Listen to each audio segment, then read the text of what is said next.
Kurt DeVille with Counterpunch Boxing News. This is the live stream of Ryan Garcia and Emmanuel Tagoe. USA versus Ghana. Here we go. Let's hit that like button as you guys come in. I just seen a pretty good female boxing match. I don't know how the outcome is going to go, but more than likely, since it's in San Antonio, I think Esparza is going to take it. Fujioka has it, well, according to Chris Mannix, 96 94 for Esparza. So I just ate, guys. So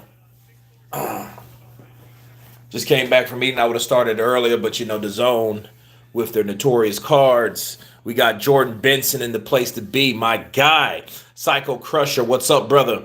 Young Hollywood, what's good? CP, what's good to you? Owen Bradley, good morning, Kurt, my friend. Good morning to you, Owen. Jordan Benson, I'm also done writing my boxing movie I told you about a while back, 65 pages in and out of 125, 20, been grinding. Nice, man. I'll send you my email. I can take a look at it, you know what I mean?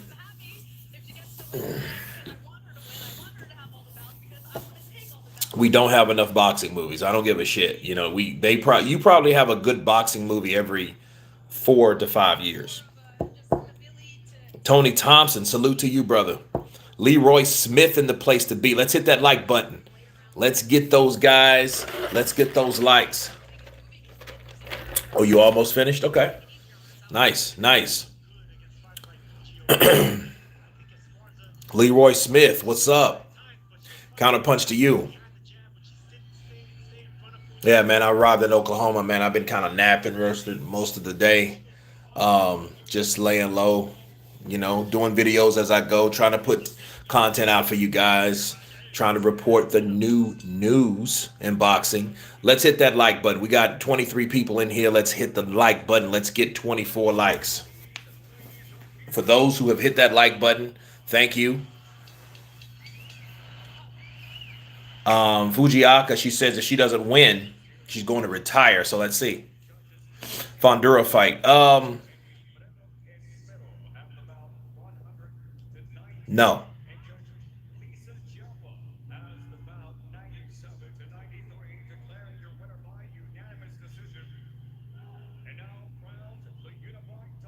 This is crazy. Watch it. Watch this, guys. Watch this.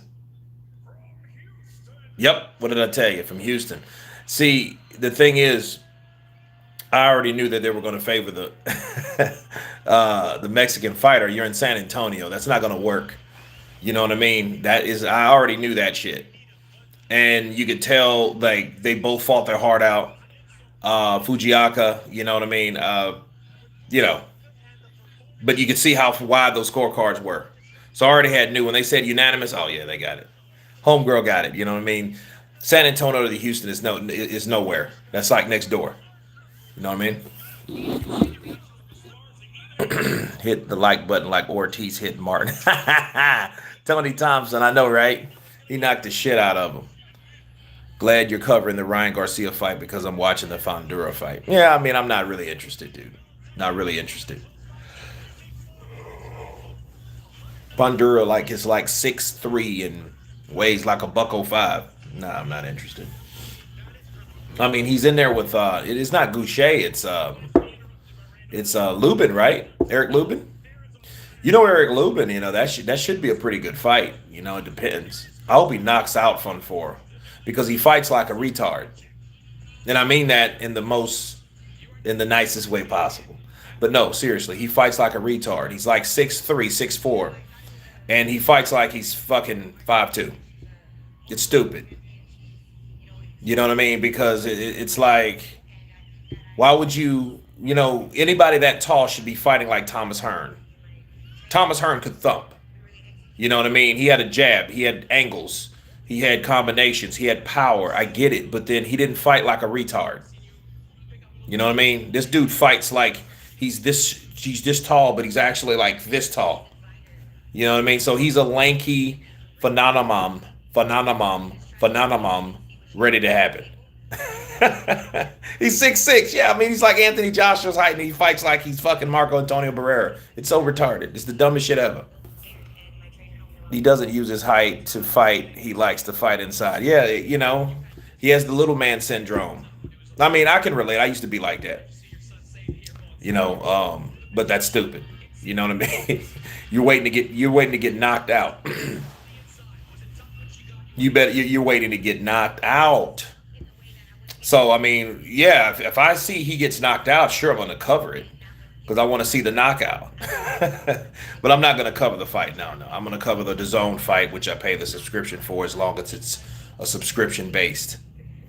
And DAZN, once they start that Canelo shit, people, I'm gonna get rid of DAZN. You're not gonna. It's free from prescription now, only when a fighter that doesn't require pay-per-view upside. I'm not doing that. I'm just gonna buy the fight like I buy all these other fights. Like I'm gonna buy the Tank Davis Rolly fight. Like I'll buy the Errol Spence Ugas fight. Okay, fine.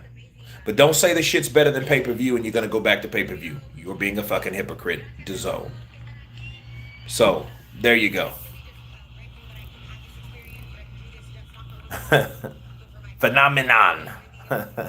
I think I don't have the DAZN. That's why I like your commentary. Well, that's cool. You don't need it. I mean, if it's like, I'm like this. DAZN blasted on the scene with, hey, DAZN pay-per-view is screwed. And it's like, yo, why are you talking about pay-per-view, then you go back to pay-per-view? You know what I mean? That's like, or you like some Benedict Arnolds in reverse. It's crazy. Hey, Kurt just got here, and you probably mentioned it already, but you think Ryan wins. I know nothing about Emmanuel Tagoe, so I don't know. He only has one loss. Let's check him out real quick, right? After we check out these highlights. So that was a good right hand. And this is a trip. Like, and it makes you wonder. I looked at these highlights and I'm like, okay, where was this such a lopsided fight? Ooh, God, she fell right on her freaking head. But it didn't matter if it was a knockdown or not. She still lost, and that was a good right hand from Fujioka. But Fujioka's coming from Japan, bro. She's not gonna get anything over here. She had to go. She had to come in with sledgehammer knockout power. This was a back and forth fight. I'm looking at the highlights, and they had it 97 to 93, damn near every single judge. So, come on now. Come on now. So, let's look at Emmanuel for a minute. Spence versus Ugas is next Saturday. I just remembered. I can't wait. Yeah. I mean, I look forward to it. I'll cover it. This should be a good fight. I'm going for Ugas all the way. Cubano 100%. See, I'm down to break those chains. Kurt, it finally looks like we're getting a great boxing game with ESBC Boxing. I hope so. I'll be the first one to buy it. Be the first one in line. Or shit, I'll be right behind Showbiz.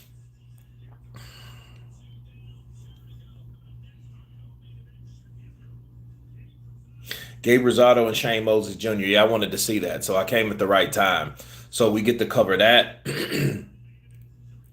And then, of course, Ryan Garcia versus Emmanuel Tagoe. And speaking of Emmanuel Tagoe, let's see what I looked him up before. He's 33 years of age. He just had a birthday in January. So, he's been 32 longer than he's been 33. So that's cool. Let's see. His one loss is coming to who? Okay. His first professional fight, Lante Adi from Ghana. Okay, he's fought a lot of Ghanaian fighters. That's not really a good thing. Dan Corte. I wonder if that's related to I Corte. And you guys remember I Corte? Dude, look at this. Look at this. Except for one, no, two, three. Okay. Then when he got to 19 or 17 fights, he started fighting different people. Okay. First time you're live, chat in actual time. I'm a big fan. Love the work ethic. Keep up. Much love, bro, from the UK. Tony, counterpunch to you. Appreciate you, man. Um, Dude, I don't really know who he's fought. I'm not familiar with any of these guys, so I couldn't tell you. I could just tell you he only lost once. He has one loss, 15 by KO, 32 wins, 33 fights, and he lost his first professional fight. It's the only thing I could tell you. It's the only thing I can tell you.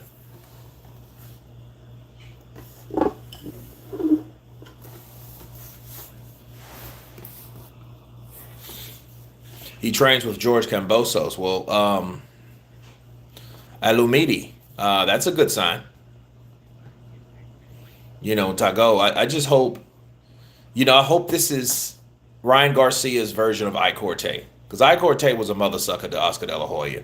Oscar De La Hoya dropped him in round 6. He comes right back and drops De La Hoya in round 6. And he hurts De La Hoya more than he hurts Corte. And it's so crazy that, like, De La Hoya, this was in 1999, mind you. De La Hoya was so big at the time, and this was in 99, to the point where his father went to every fight, and his father was like a major dickhead. And he really never gave Oscar any credit. He was just kind of like spectating, you know what I mean? And after he got dropped, his dad jumped out of his seat and ran. Like, he ran towards, I think, because Oscar De La Hoya's brother was in his corner. So he ran to his brother. It was like, tell him, you get over there, right? So it's more of a tune-up fight for Ryan then. I don't know. I hope not. Forgot to tell you, congrats on your 70,000 subscribers, 30 more, and you'll have that nice YouTube play button. Yeah, that'd be cool, Psycho. I would like to see that. I would like to see the perks and the fruits of my labor. That would be cool. Tagoe is purely gifted, never had any professional training before taking his first pro fight, never had any amateur fights. Masters of the game. This would be something interesting. What's up, big bro? Kurt, salute. Joshua Little John in the building. Let's hit that like button. Let's hit the like button. All right. Thank you, sir.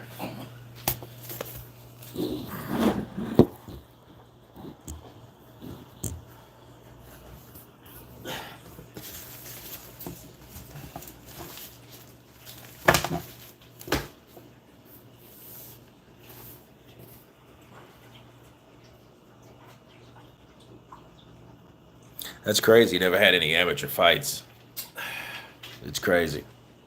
What round you think Garcia will win in? Man, I have no idea. I know nothing about Emmanuel at all. But then again, to be fair, I know nothing about the conditioning Ryan Garcia's in. All we know, he's changed trainers. He hasn't been active. He's had some criticism. Canelo, Canelo said he's lazy. So, said he never showed up. He gets with Dan Goosen, though. Dan said he's the best thing since sliced bread. So, I don't know, man. I mean, I don't know what to say about the guy, man. Henry Gomez, what's up, brother? Counterpunch to you. Do you think that Ryan Garcia will show ring rust? He may, Joshua. That's what I'm talking about. So, everybody's talking about Emmanuel. Emmanuel looks hungry. He's trash talking. He's telling everybody, like, hey, get your popcorn ready. Sounding like Malik Scott up in this piece. So Ryan has what? ADHD? I wouldn't doubt that. I wouldn't doubt that for a minute. I wouldn't doubt that for a minute. It's why I have confidence in him. Otherwise, I'd give him no chance against Ryan. Well, a lot of these challenges, man. I mean, I haven't seen anybody from Ghana that has been a slacker. Okay, like Ghana is a pretty gifted nation. Okay, like you had Ike Orte, you had Azuma Nelson, um, even Ben Taki. Ben Taki was a guy. He was a journeyman, but you know, he had a heart like a heart and a very good chin. I hope he's well.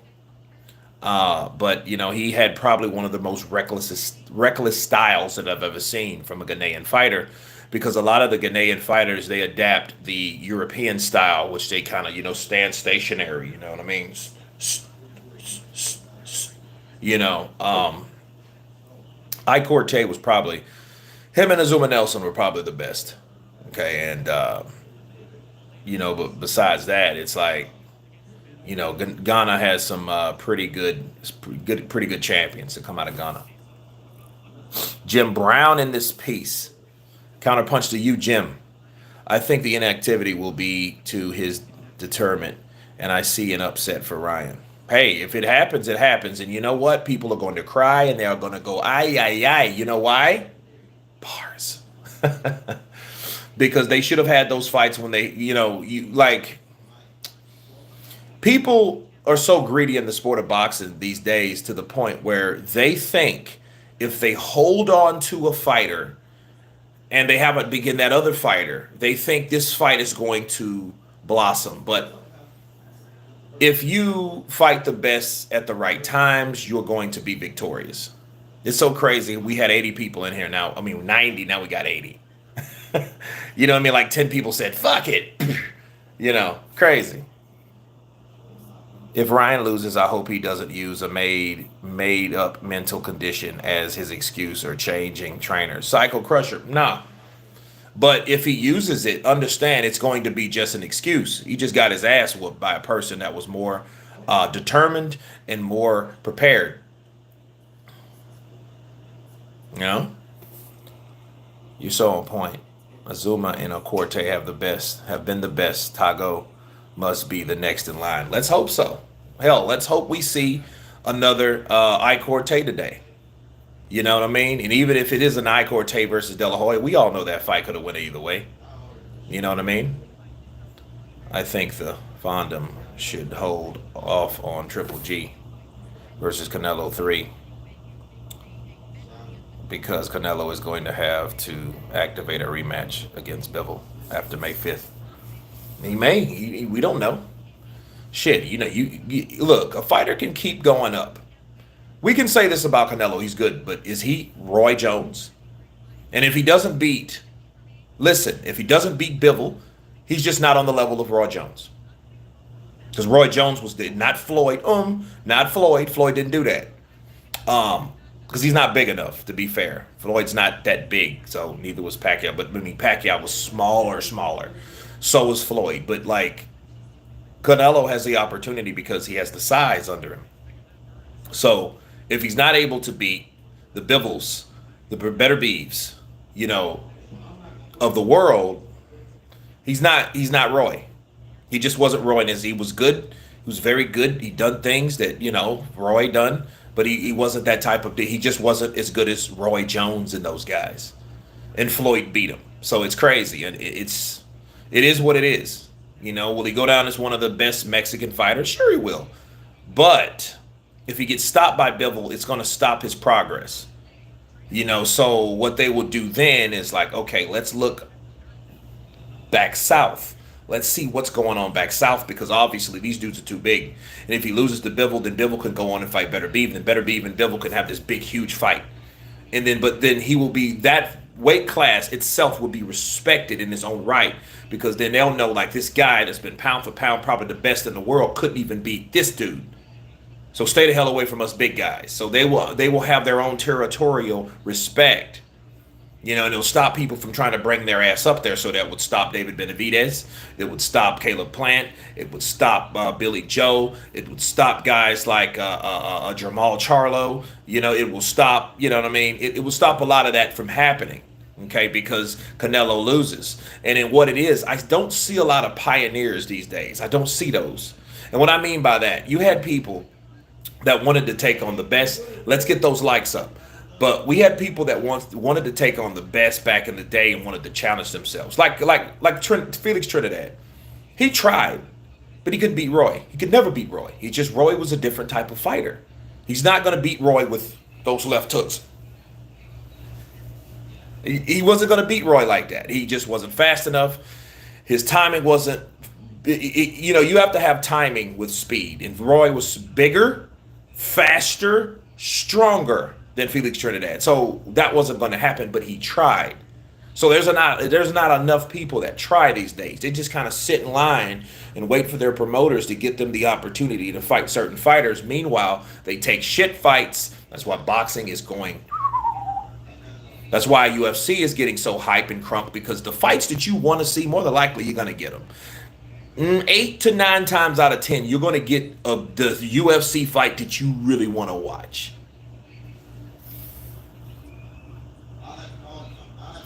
I think the Sup Fight fans, Search and Destroy in the building, counterpunch to you. Fabian Arsenio, go AJ. I hear you, Fabian. Jordan Benson, gets me every time. Yeah, Floyd is a trip, man. I won't be able to win. Jorge, whoever wins, bro. Look, it's like this. You can be, how do you say it? You can be emotionally connected to a guy or a fighter. You know what I mean? But at the end of the day, it's like, that don't mean he's gonna win. Like Sugar Shane Mosley Jr., dude, that's a totally different story. Now he's taken on one of the guys that's made ripples in boxing and in film in his own right. He's just paved his way, and that's Gabe Rosado. Gabe Rosado has like a Mickey Ward-like record, and he's been in some tough fights. He's been in some close fights. That Danny Jacobs fight was bullshit, but then karma got Danny Jacobs. Remember that? Because I think Danny Jacobs beat Ryder, but then, boom, he went to the UK and lost his shit. Right? Roy Jones beat best attribute was his lightning reflex. Is unreal. Dab, absolutely. How the hell Ryan Garcia has fans? Who did he beat? Is he even a champion? Jorge, he is not. This is what happened, okay, with Ryan. Ryan is just an attractive young guy. He's the current version of Oscar De La Hoya. He didn't have to be a champion. Sex sells, looks kill. People are vain, very vain. So they, you know what I mean? So those young ass kids or those young girls that follow Ryan Garcia, just like if we go back 20 years, the same group of people, young women and young to middle-aged women, loved Oscar De La Hoya. You remember when he used to wear the little short Puma shorts and shit? He did that shit purposely because it wasn't to promote Puma. He wore the shit because he's a Puma endorsee. But here's the deal. He wore that shit to show off his legs and shit so the women will like it. Most of those fights, women showed up at. Ryan Garcia is no exception. He's the same way. That's what. No, he doesn't have to be champion to sell. Okay? So that's what that is. Floyd could have moved up in weight if he wanted to, but I think the competition was too much for Floyd. Listen, Floyd's not an idiot.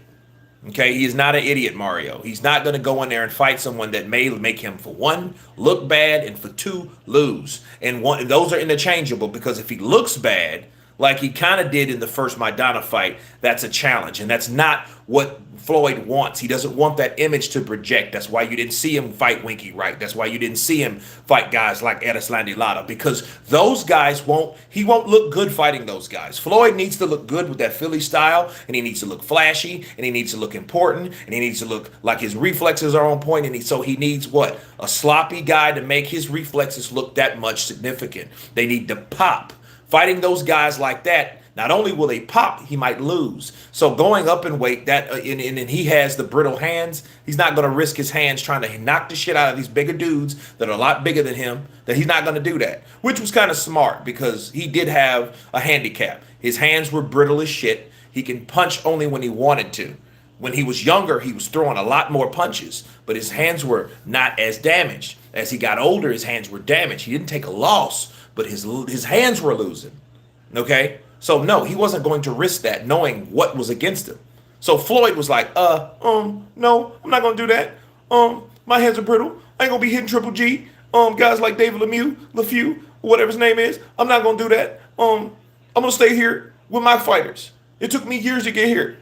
And you got guys like Manny Pacquiao. He coming up, walking through damn fighters. Psycho Crusher, keep spitting facts, brother. Thank you for that super chat, Psycho Crusher. Canelo is going to take Bivens' soul on May 7th. Mark my words. Carlo De Giovanni Ricci coming in with a prophecy in this piece. How long to Garcia? As long as it takes this fight to go down. And I think this is going to be a slow beating because I've seen Shane Mosley Jr. fight. He's sloppy. He fights kind of like Arturo Gatti, but a taller, lankier Arturo Gatti, which is no good. He was on one of those shows. I think it was like an Andre Ward reality show. And he was on one of those, right? And I think he got out of that. I think he got beat in that particular event. But it was at least showcased, you know. But no, he's not like his father. He probably should have been more of a promoter or something like that. You know what I mean? Because he's just kind of like Sugar Shane. You know, it's sad. It's almost like Julio Cesar Chavez Jr. But Chavez Jr. even went farther than him. But Chavez, I think, had better promotional backing. You know, they fucked up when they put him in there with Sergio Martinez. They fucked that up. Because Martinez ate him alive. I mean, he beat the shit out of him. Yes, Lone Wolf. Prime Roy was magical. He was. Y'all must have forgot.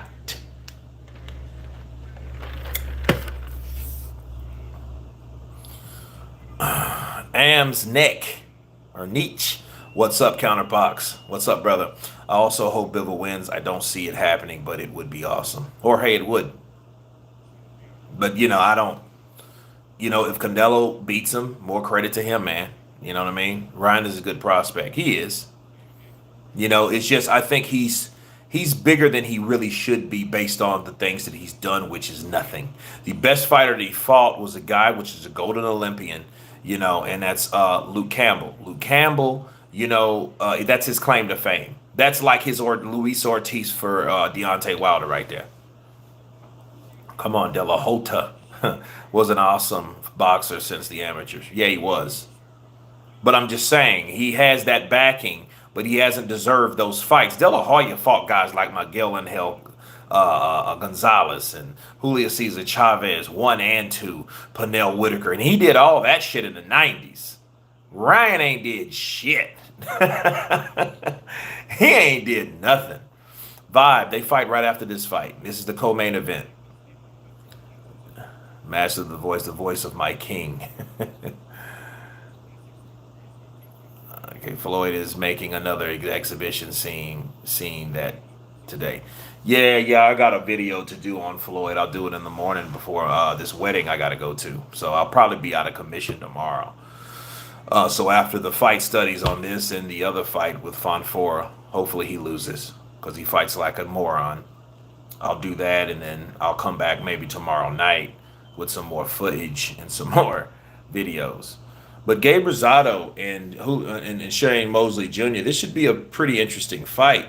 But I think Gabe has this just for experience alone. He's been in there with Triple G. He's been in there with David Lemieux. He's been in there with Danny Jacobs. He's been in there with a lot of people, bro. He has been in there with a lot of people. And, I mean a lot of people, man. Peter Quillen. You know, he's been in there. Mr. Fight with sticks, stones, and bottles in the streets of Philly. You know, you better ask Will Smith about that. Will Smith be slapping people. The problem with Sons fighters is that the father has paved the way. The son hasn't, so they don't have the desperation to succeed because they were pampered. Pretty much. You know, And the thing is, maybe if his name wasn't Sugar Shane Mosley Jr., probably would be a good fighter. But I think people wouldn't look at him so judgely. You know, it's bad. It's a lot of pressure being an heir to a boxing royalty, dude. You're boxing royalty, so that comes with some like with a lot of pressure. You know, and I hate that for Shane Mosley Jr. You know, what I mean, I used to see him as a kid hold them damn belts up. You know, you know what I mean. So it's crazy. Good double jab by Mosley Jr. though. I've been looking at Gabe's back, dude. Does he have a spawn symbol on his back? Like Todd McFarlane's spawn? Oh, good right and the uppercut for Mosley. You know, Mosley's a lot bigger than his dad, too, though. You know what I mean? So he's a lot bigger. They still have that damn Samoan tattoo, both of them. And I'm like, dude, that Samoan tattoo is no good for anybody. Anyone that gets that tattoo that's not from that particular origin, they end up getting the ass whooped if you notice. You know what I mean? I know Dillian White has it too, but you know, it's just like I don't know. It seems like every time someone gets that tattoo and they're not from that region of the world, something happens. Good jab by Mosley. Good jab to the body by Mosley. He's keeping Gabe back. So, you know, he's not this is not a Jaime Munguia. This is not a Munguia here. This guy's gonna take time, but oh, good body punch by Shane Mosley Jr. And you know, and actually he's winning this round.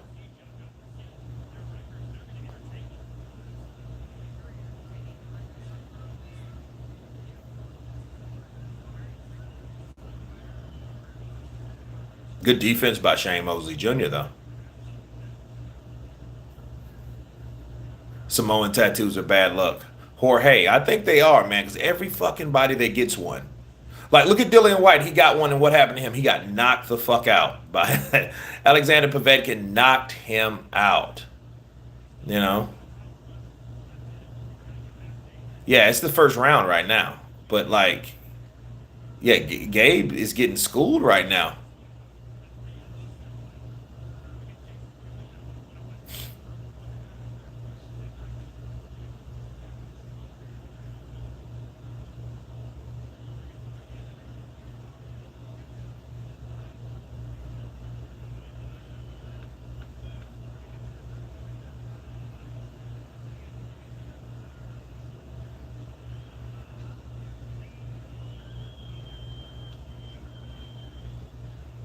No, that's definitely a Mosley Jr. round, man.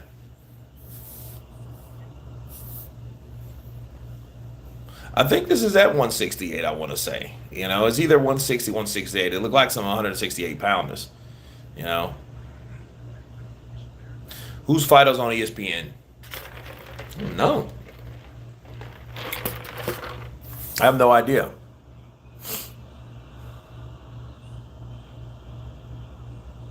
Did Keith Thurman look improved against Barrios to you? He didn't smother his work. Joshua Lil John, he looks like he's in better shape physically, but I don't think he looks better. Because we've seen the same thing with Keith Thurman. He's a good puncher. He's a smart fighter.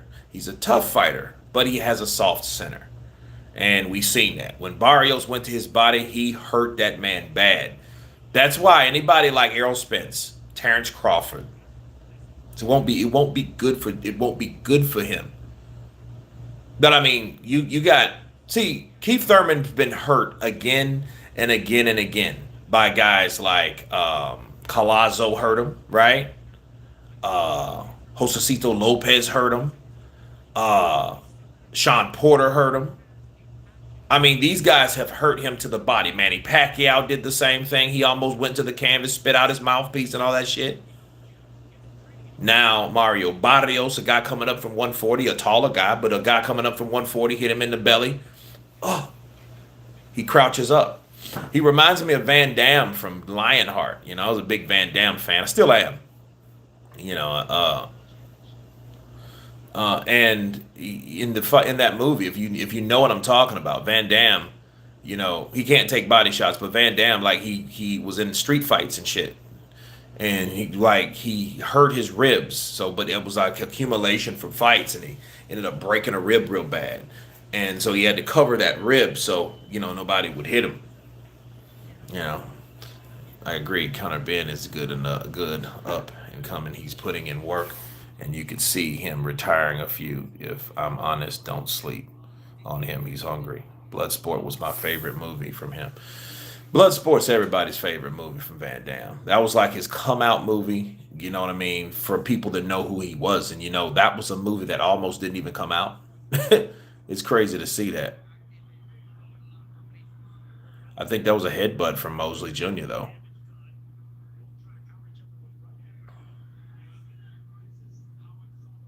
I mean, Shane Mosley's fighting pretty good, man. I mean, Gabe, I think Gabe, dude, he's past his prime. I don't think he's physically able to do the things he used to do. I think he's knowledgeable. I think he has a hell of a resume. But I think now, I'm looking at him now, and this is just the second round. You think it's in the seventh, the way he's fighting. Attila broke Van Dam's ribs. No, he didn't. Come on. No, he did not. You know who broke his ribs? It was the guys that were after him that broke his ribs. His ribs were broken before he got in that fight. Attila just found out about it and was like, oh. And then he really started putting in work on the guy's ribs because he knew like this dude's damaged. And Attila's thing, he liked to punish his fighters. So he punished Van Dam because he knew Van Dam was, you know what I mean, was hurt. So like Van Dam though was beating Attila's ass until he found out about that. Uh, a Lumidi, a Lumidi. Um, I think power is power. I think it's innate, but I think it's things that you work on. But like some things you can't. Some things people are going to be naturally taller than you, stronger than you, bigger than you, faster than you. I mean, it comes in that category. Now, can people help you establish power or, yeah, but it's basically, it makes you good and it makes you work with the natural abilities that you already have. The soldiers broke that rib. Exactly, the soldiers. Yeah. The guys that were after him, the soldiers that he went AWOL. I like when Van Damme was busting a move on breaking. Dude, Mario, you showing your age, brother. I remember that shit. Universal Soldier, Michael Jai White is a Don. Dab King, he is a Don. He is a Don. Where can we watch the fight? The Zone, bro. So Ryan Garcia is getting warmed up in his dressing room, so that's cool. Where did everybody go? I guess we hate Van Damme or some shit. But anyway, this is round three, and look, Shane Mosley's getting off. He's getting off first. He's not really landing anything substantial because of the way. Because Gabe, he uses a Philly style, and you know what I mean. But he's just getting outworked by the younger. Um, yeah, because he's out. He's not. His timing's off.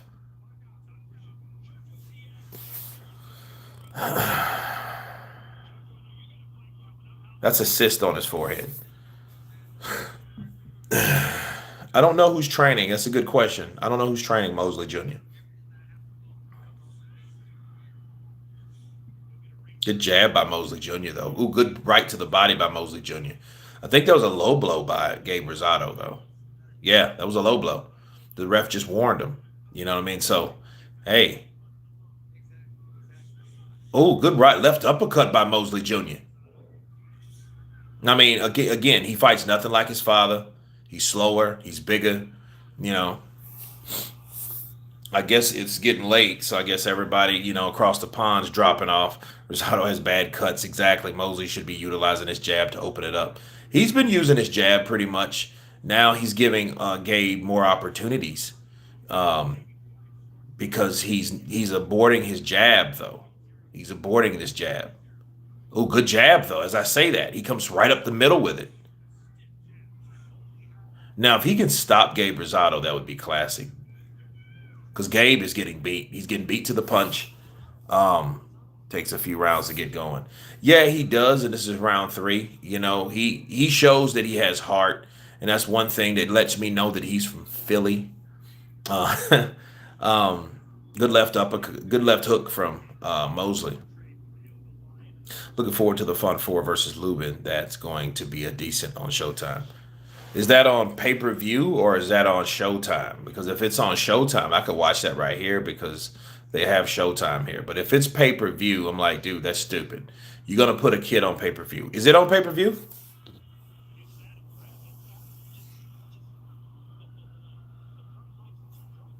I'm looking forward to. Okay, the crowd is really booing this fight. Yeah, it's on Showtime. Cool, cool.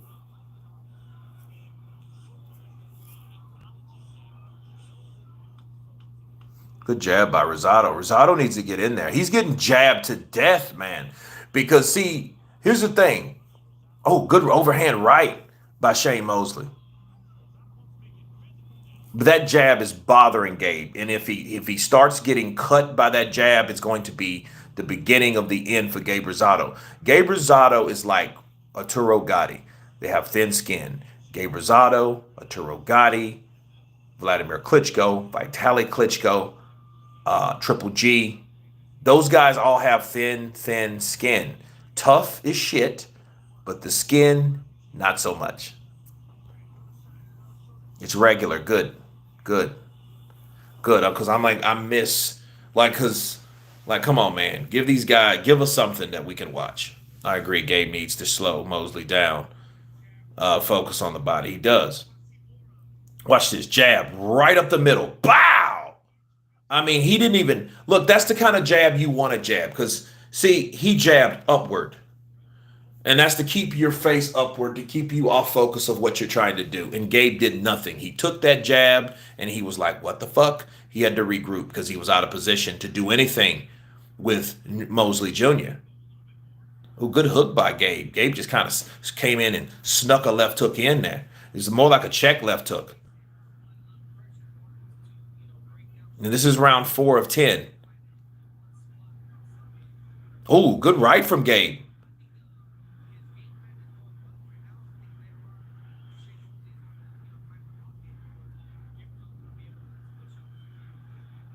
Oh, good left hook lands for Gabe Rosado, but he took two body punches to get that left hook off.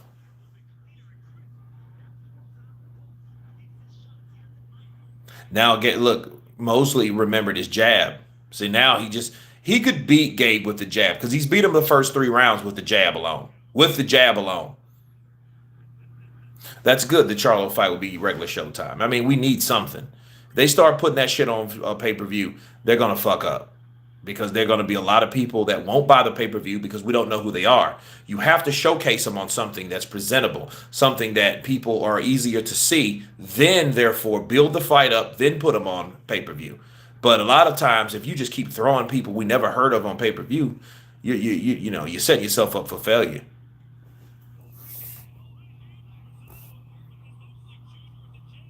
Okay, Rosado caught him with a right, and he might be onto something because good right to the body by Rosado. I mean by Mosley.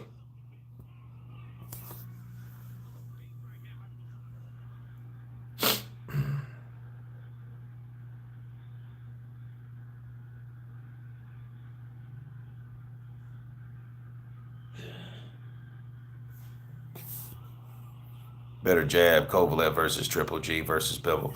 Triple G has a better jab than all of them, dude. Kovalev had a good jab. I mean, he had one, but I wasn't impressed. Oh, good right from Gabe. Oh, another right. I think that hurt Gabe Rosado, though, because Mosley caught him with a chopping right, and he caught him with a right going back. Wait a minute. Okay. All right, here we go. Like I told you guys, here he's cut. He's cut on the lip. It looked like yeah, Gabe's cut in the on the mouth.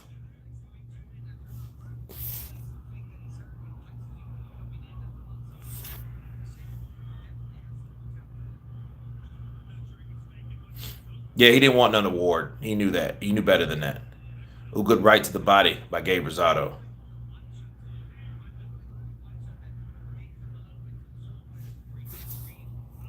Definitely got that overhand from his dad as Mayweather.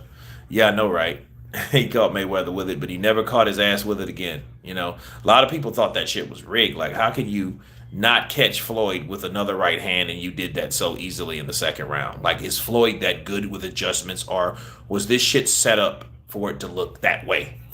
You know, Jod, man, right after this fight. Matter of fact, let me turn the television on.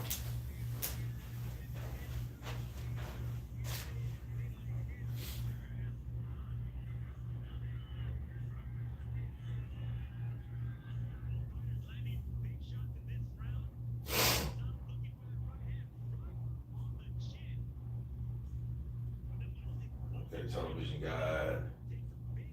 So,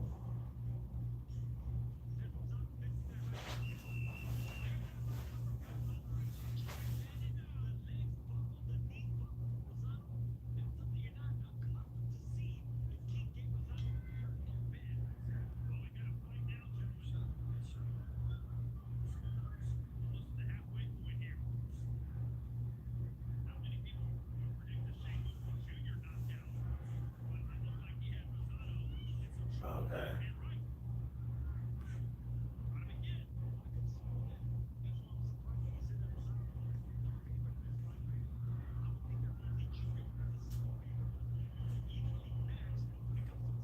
Sports.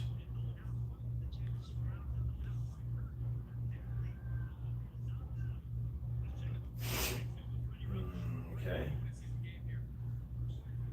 Guy.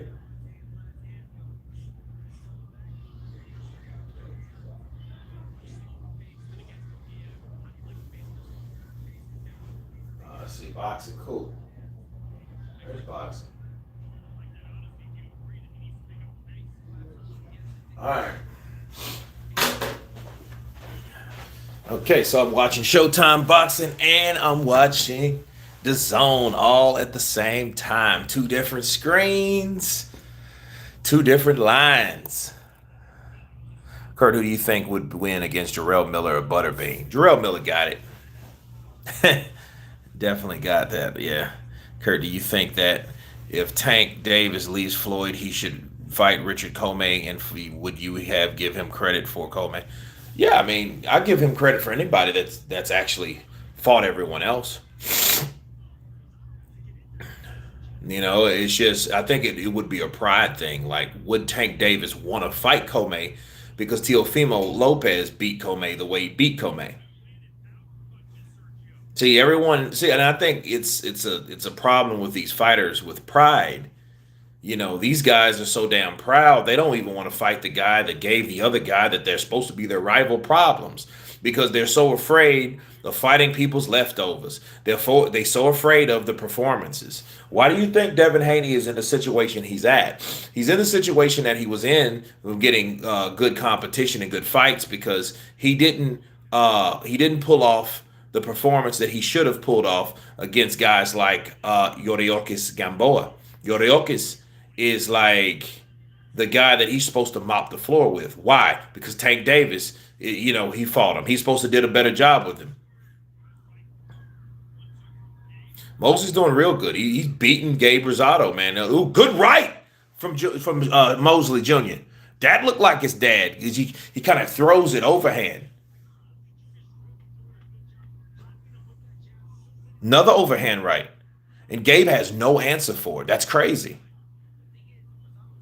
Yeah, he's beating Gabe easy, dude. He's beating Gabe easy. Hey, much respect to Mosley Jr.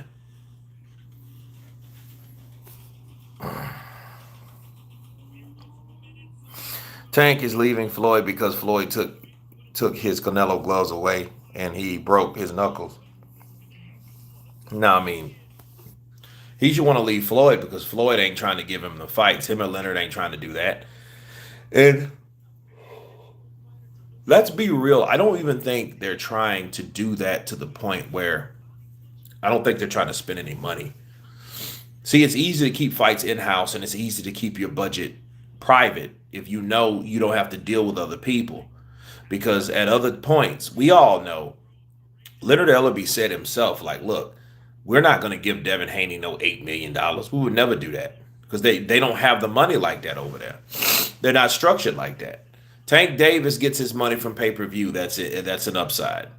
But he also understands if the pay-per-view's not going well, he's not going to get his return or his promised agreed upon salary. He's going to get something, which will be pretty decent. But they're basically saying, hey, you're on your own. It's what you can produce and what you can promote to yourself or for yourself to get the amount of money that you need or whatever. Yeah, this ain't the Gabe Rosado I remember, man. I remember Gabe being a quicker. I remember Gabe getting in, slipping punches, slipping under the jab, throwing the right hand, getting on the inside. He's not doing any of that. He's just getting tagged with the jab, you know. So it's crazy. It's crazy, man.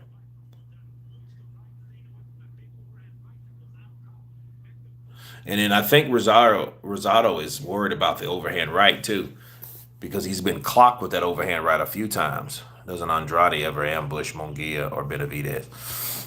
I don't know, man. I don't know. I don't know what's up with but he's falling through the cracks, man. Him, Michael Hunter, fighters like that, they're not gonna get, you know, they're just not in the limelight. They haven't done the made the right business decisions. They haven't done it. Yeah, good right uppercut by Rosado, but dude's too far in between. Ooh, good jab and right hand by Mosley. Now Rosado comes back with a right, then he gets countered with another right. Right uppercut by Mosley Jr. And look, Mosley, look, this is what Mosley's doing. Mosley's a tough son of a gun, obviously. Ooh, good left hook to the body by Mosley Jr. Ooh, good. He follows the same thing. Good straight right by Gabe Rosado. Oh, good right uppercut from Mosley. That right uppercut is denting the face of Gabe Rosado, bro. The opinion that Spence fought all of Thurman's leftovers and not Thurman himself, but okay.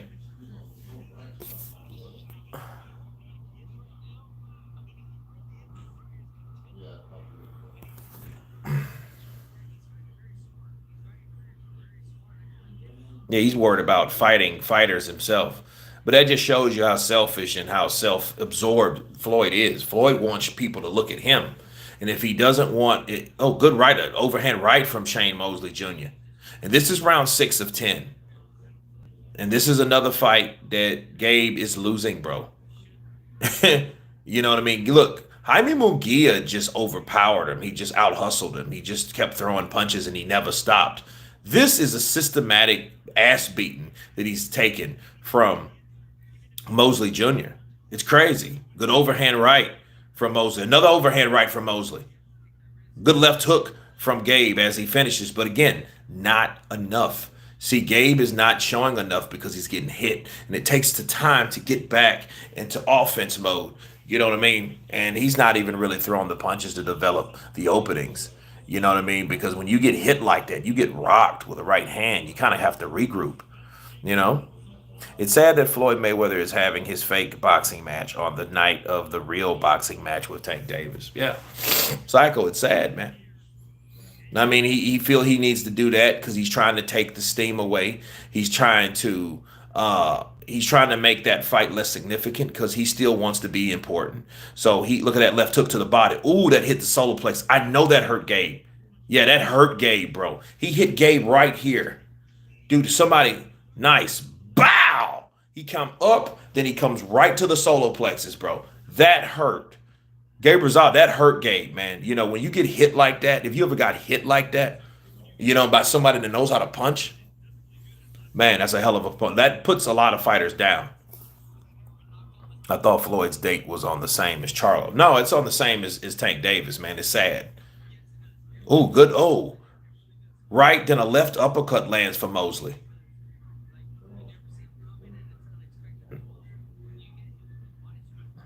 Oh, good right to the body. Man, he by Mosley. Mosley's breaking down Gabe, bro. He's making Gabe look like a regular Vegas fighter, not a Philly fighter. Good jab by Mosley. Good left uppercut. Oh, good right uppercut by Mosley. Wow. Wow. Double jab, right hand, all missed by Gabe. Oh, good right. Chopping right this time lasted. Oh, good jab by Mosley. Another jab by Mosley. Dude, Mosley is putting this guy, he's giving him the business. I hope Floyd loses that fight. You know what? Look, if Floyd loses that, if he loses that fight, he's not as good as he thinks he is because we all know those fights are picked. If he picked the fight to lose, we know he's not as good as he is. That shows you though. You know, here comes Gabe Rosado. He's trying to rally back. He's trying to rally back. Good jab by Gabe.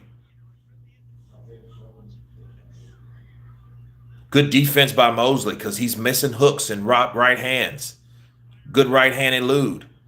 Good left hook by Mosley. It's crazy. It's crazy. What if the plan is to tank to fight Floyd Mayweather himself? Nah, dude. I don't see that shit happening. Maybe he needs money. Maybe. You know what I mean? But like if Floyd's like this, if they keep giving him money, he's going to do it. But that's not the point. I'm not hating on him getting money, but it's like you don't have to make that shit the same night as your fighter. That tells me you're trying to compete with your fighter. We're not morons, Floyd. I think I think my exhibition will be bigger than that fight. Tank, he can leave if he want to, but he just showed you I'm still the cash cow. There's no other fighter. There's no other fighter better than me. Ever. Before me, and no fighter after me. So if he believes that, that means he doesn't want any other fighter to do what he does. So you see what I mean? It makes sense for guys like Adrian Broner to fall through the cracks and him to be absolutely happy about it and for him to block the opportunity to avenge his loss from Maidana from Adrian Broner. He took it from Adrian Broner. I keep telling you guys, people are, you hate on Floyd. No, I just see what Floyd does. Floyd hated that idea of Adrian Broner, a young, flashy guy from Cincinnati coming in and stealing his thunder, his pizzazz, his style, you know what I'm saying? And he does all that, has sex tapes and coming out with rap videos and all this shit, and he can talk, and he's articulate, and he, you know what I mean? And he's from the streets, okay? Floyd Mayweather could be on some Vince McMahon type stuff. He could, but he ain't. Do you think Rolly gives a shot against Tank? He has punching power. That's all I can tell you. So if he can hurt Tank, he might go out there and fuck Tank up, which I doubt because Tank has skill. I've seen him with his skill, but what is his skill? Who has his skill been against that has reflect him having skill? Okay, that's what you got to look at. So an awkward guy like Rolly Romero, the funny shit is, an awkward guy like that throws punches. You know what I mean? You know, and then Tank gets hit with these punches because Tank gets hit a lot. You know what I mean? At times, but he has good skill. Okay, so you know, Tony Harrison's fighting. You know what I mean? So he's fighting. I think that's Arias. I want to say he stole Tank from AB. Yeah, he did. You know, Tank and AB were very close. You know, and Floyd seen that shit. I don't want you hanging around AB. AB's a bad influence. I know you guys like to drink. I don't drink. Me personally, I don't drink. I don't drink any joy juice. I'll buy you some joy juice, but I don't drink. You know. Floyd was mad Broner could read a Harry Potter book. I know you can't read those words in that Harry Potter book, so I'm going to give you a cat in the hat.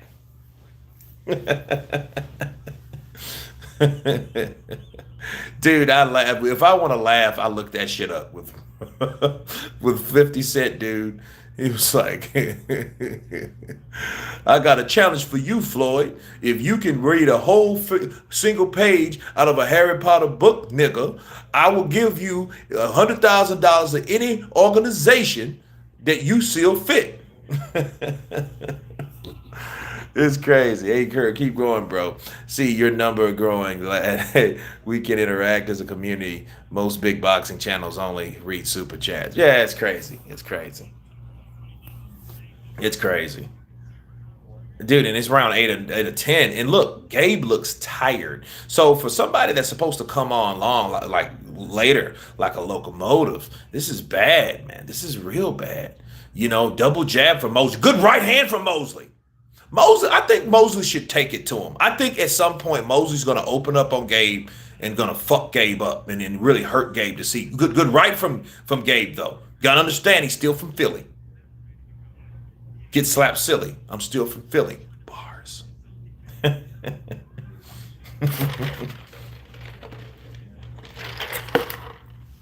But it's a grimy, murky fight at this point. Grimy and murky. Good jab. Oh, good left hook from Mosley. Man, Junior's really putting it on him, man. Oh, good right from. Look, Mosley's starting to play with him. Oh, then he hits him with a left hook. Bill reminds me of Mikey Garcia style, just wise, just does simple things really well.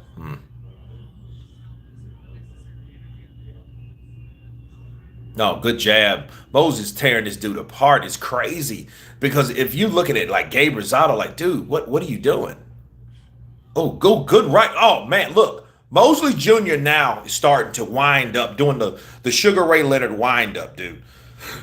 This has been embarrassing for and it doesn't really matter though, if you look at it.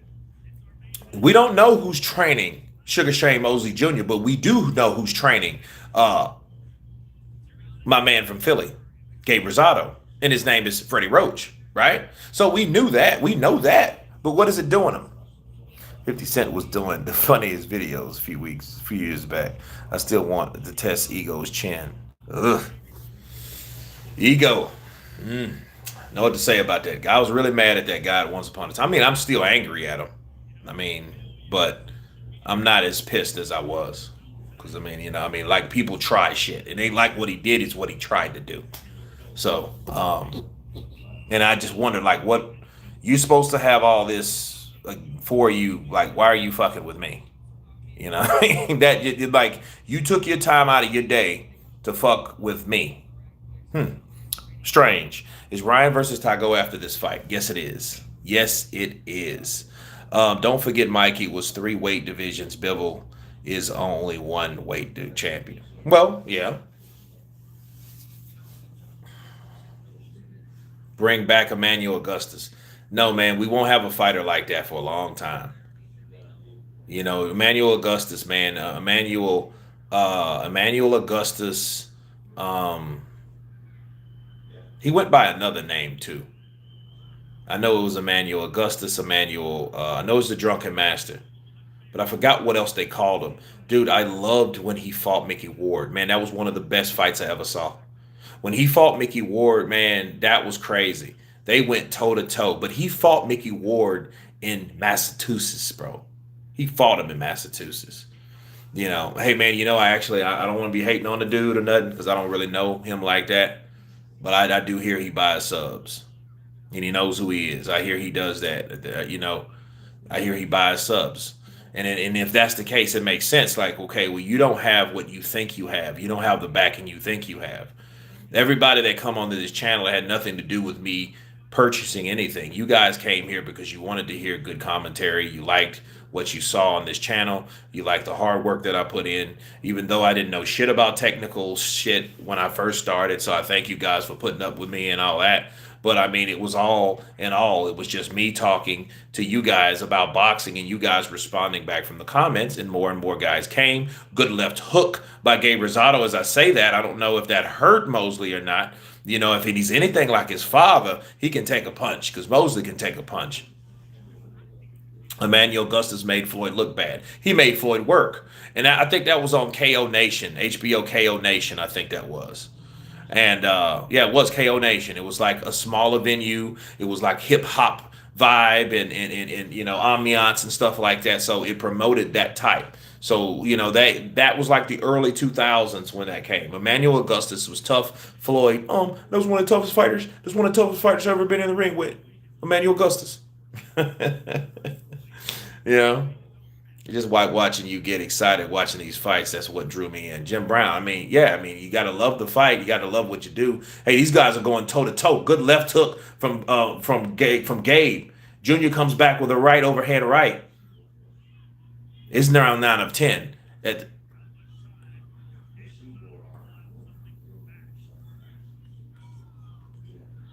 Oof. Left hook for Gabe. Right hand. Oh, good left hook for Mosley. Good left hook for Gabe. Right hand for Gabe. Gabe misses that right hand. Man, that was getting kind of that was getting kind of spicy that last like maybe 15, 20 seconds of that fight. It was getting a little spicy though. My friend who's trained with Daniel Dubois, trainer, said that I'm so fast, all he could do is watch me hit him. He's 6'5" and I'm 5'8". He said I taught him more than his coach did. Should I start boxing at age 28? You're not too young. I would start doing that shit now. If you're gonna do it, don't wait till you're 32. You know what I mean? If you're gonna do it, do it. Don't be like me and shit. Live a crazy lifestyle, become a stunt man, and do that type of shit. Where I really wanted to box it, professionally. So, but I just wasted too much time. It's crazy. Did you rate Paul Williams? Definitely avoided by PBF. Not saying would have been beaten him, but would have been a test. I don't know what PBF is, but Paul Williams was beat by Erislandy Lara. They robbed that man. Nothing away from Paul Williams. I hate what happened to Paul Williams, the Punisher, but he was beaten. He beat Margarito fairly. Um, he got knocked out by Sergio Martinez. They robbed him against Lara. Lara was 16-0. They robbed that man. I'm like, who in the hell? That was the first time I ever saw Erislandy Lara. And I'm like, who the fuck is this Cuban? Where did he come from? You know what I mean? This little ass dude with these long ass arms, 74-inch reach, but that had like a great jab, and it was a southpaw and had a sniper like left. You know what I mean? And we seen what that guy could do. We seen it had great foot movement, hand speed, great boxing IQ. He knew what he was doing. You know what I mean? But then it's like when they did that to Paul Williams, it was just it was horrendous, bro. They they suspended the judges. That's how bad it was. But I'm like, don't suspend the judges. Just call it a no contest. Well, you suspend the judges, but understand you're suspending the judges for a reason, right? So call it a no contest due to whatever, right? Had a nerve to say Canelo was a cheater. It's crazy. 10 of 10. We got a minute and a half left. Good right. Good right. They trade right hands.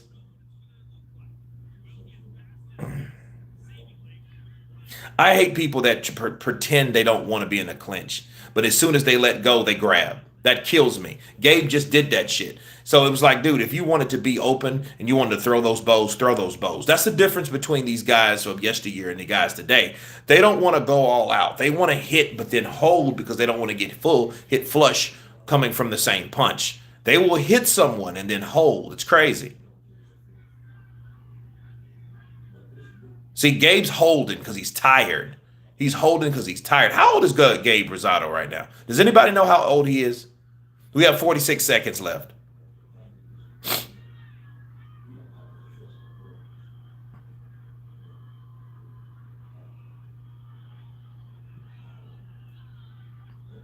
Ooh, good right and a straight jab that popped the neck of Gabe Rosado. And Gabe's like, hey, when are you going to fight? And Gabe was like, hey, man, where are you going? Are you going to fight me? But then he comes in and Gabe steps back. So it's like, now he wants to put it all on the line. But that's what happens, though, when you get outboxed the whole fight. You start to get frustrated. Ooh, good right by Mosley. Ooh, good another right. He hurts Gabe. He hurts Gabe. Gabe's bloody. He's bleeding. Wow. Mosley caught him with a straight overhand right, and it bloodied that eye. It opened that eye, cut right. It's all it took. So I guess Gabe got what he asked for, and then he was going to hit him again. He got his hands caught in the ropes. See what Harrison is doing. Harrison is boxing like always. And the thing that Harrison though, it ain't attitude, it ain't personality, it's power that he lacks. It's crazy. Mosley Jr., where the hell is his daddy at, man? Where's his dad? I don't see his dad. Normally, you see his dad pop out of somewhere. You know what I mean? Like, hey, my son, I'm proud of you. But if you don't see him, that's good. I mean, he came out there on his own. He came out there without that support. He didn't need that support. He came out there. He got the win. He beat the shit out of Gabe Rosado. Gabe Rosado was raising his hand like he won. Like, dude, don't do that. You know. Oh yeah, he got a chunk out of his eyebrow chopped off because of that leather. It's crazy. Oh, pretty boy Floyd. Okay.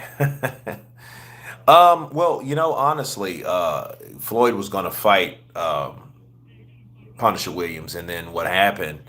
He Punisher Williams got on a fucking motorcycle, which I don't even think he ever been on a motorcycle, and he got in that wreck, and he lost his legs.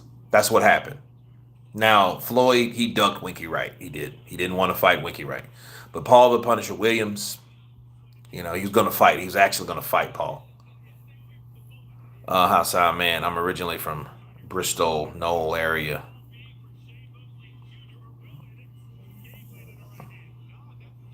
Ooh, right uppercut. That right uppercut was a weapon. The jab was a weapon. The overhand right was a weapon. The left hook to the body was a weapon. Look, yeah, that right hand chopped him up. That's what made his eye bleed. And it's crazy. He just misses with the right and he gets his hand caught in the damn ropes. That could have pulled a bicep muscle because he went to throw that right. And then and the rope caught him and it sucks. Ryan and Rowley look like they would mess up the cha-cha slide, and the instructions are in the dance song.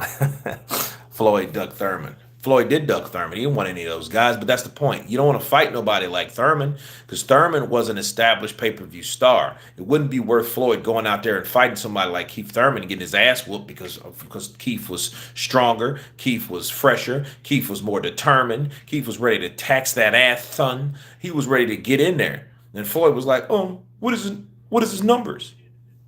He knew better than that. So what he did, he threw the decoy in. You know what the decoy is?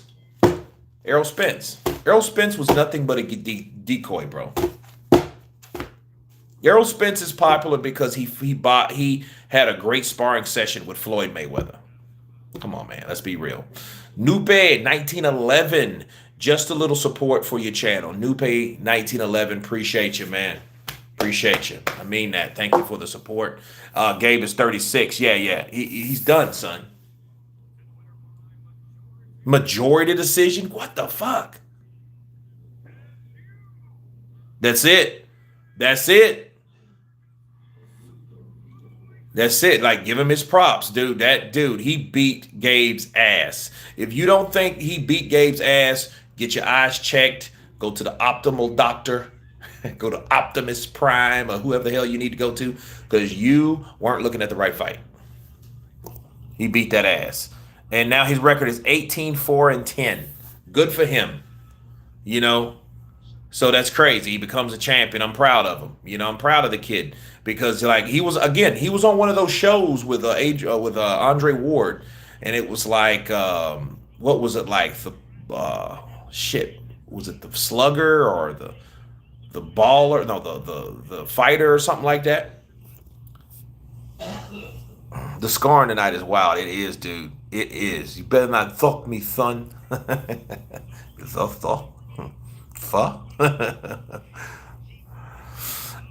scoring. Yeah, you think that Floyd would have schooled Spence Jr.? Depends on what Floyd we're talking about. Not Floyd at the time where he got out of the game. Why do you think Floyd fought somebody like Andre Berto? Come on, man. You don't fight Andre Berto. It was the contender. Exactly. Jim 82, thank you. You know what? I want to watch that show. Does anybody know where I can find it? Because I like shit like that. You know what I mean? Like Biggest Loser and stuff like that. Little documentaries, behind the scene type stuff. Because here's the deal. When 24/7, HBO 24/7 came out, that's what made everything what it was. See, Floyd got more popular because then we get to see stuff like Floyd get into it with his dad, Floyd going to McDonald's, Floyd hanging out at his house, seeing Floyd's cars, seeing his mansions, seeing his family, seeing everything that really came out about Floyd. It was the behind the scenes because we seen a lot and we heard a lot about like stuff like Mike Tyson. Mike Tyson used to buy chick. You like cars? You know, he used to buy chick BMWs and open up the lot. And then he'd buy him a BMW and then slam him and all that shit. But you just heard about that. But if you would have had HBO 24/7 or Showtime All Access back in the 90s, do you know that shit would have been mad, bro? That would have been crazy because we would have seen like Mike Tyson in his most prolific, profound way. You know what I mean? We need a new Contender Series. They do. I mean, it promoted boxing. It showed that boxers had a life. It showed that these guys were fast. They ran the way they lived their life. Think about it. Think of those. You know who would have been popular on that show that you people don't think about? Arturo Gatti. Arturo Thunder Gotti had a party like out of this world. He did coke, he drank, he partied like a mother sucker on the rooftops of Vegas and Canada. You know what I mean? It would have been wild, man. It would have been wild. Watch Dares SAS Tony Bellew went on there. Watch Who Dares. Okay. I don't even know if I can watch that from here. Because a lot of stuff from like Britain, you can't get over here like that. Maybe if I got the right type of app, maybe. All Access with Iron Mike would have been X-rated. Dude, Jim, right? Dude, look, Mike would have had, if Mike would have been fighting then, you know what I mean? They would have had, like, we know what happened between Mike and Lennox Lewis, and Mike bit Lennox Lewis, and they got the scrapping and shit like that, and then Lennox Lewis had to take a technique shot. Remember that shit back then? This is how it happened. This is facts. But we would have seen what happened past that. You remember when he was like, Mike was like, I'll fuck you till you love me, faggot, you punk ass hoe, you bitch, all that stuff. We would have seen what he said behind the scenes because they would have actually had a camera that was set up like that to show what Mike was going and where everything else that he said besides that, because you know all that footage and material was extra. And we saw the extra. That's what made Floyd what it was, and it was an ingenious plan. It was an ingenious. That made these fighters, and it showed like, yo, this shit actually sells, because people are like, dude, this is like some of the best shit I've ever saw. You know what I mean? We get that behind the scenes shit that you don't get. The behind the scenes shit is the extra stuff. That's the reason you buy the platinum silver DVD Blu-ray package, 100th anniversary edition of something, because you want to see the extra footage. You just don't want to see the movie. You want to see the stuff behind the movie. You just don't want to see the fight. You want to see the stuff behind the fight.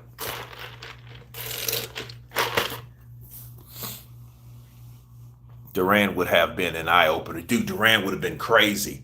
Duran would have been, let's see, who else? Hagler would have been a good one. Who else?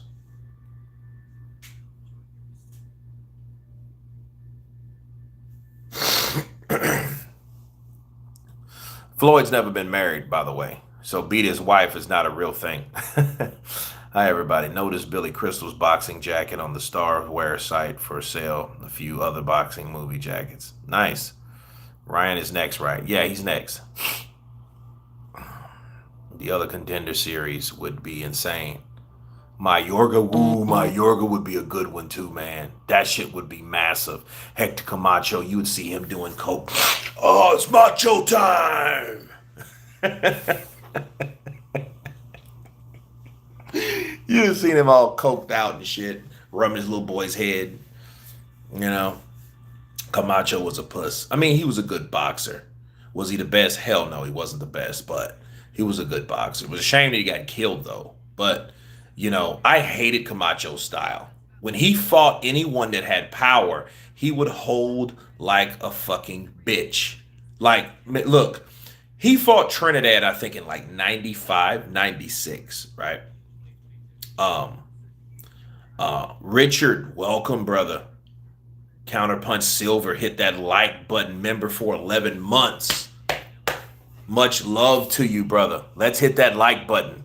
Love, appreciate the dedication, Richard. Thank you, man. But no, man, listen, he fought Trinidad like in 95, 96. He held Trinidad so much to the point Trinidad, right? The referee took points for him holding. It was crazy. It was one of the most boringest, shittiest fights I ever seen. It was like Puerto Rico versus Puerto Rico. It was crazy. Hold and run, the then celebrity like he did something. Did celebrate like he did. Yeah, it was crazy. It was crazy, man. He did that shit all the time. Oster cooked up a coach. Must have watched TV. Fun fact: Camacho was the only guy who beat both Duran and win Ray Leonard. Yeah, after the fact. Fuck that. He was the guy that, he was just old enough back then to be good enough and fresh enough back then to beat guys that were already past their prime back then. So, no, that's not really good at all. That's that waiting game bullshit. And he really lured Sugar Ray Leonard into a fight. Sugar Ray had no business going in there and fighting that guy, man. He had no business going in there fighting that young dude.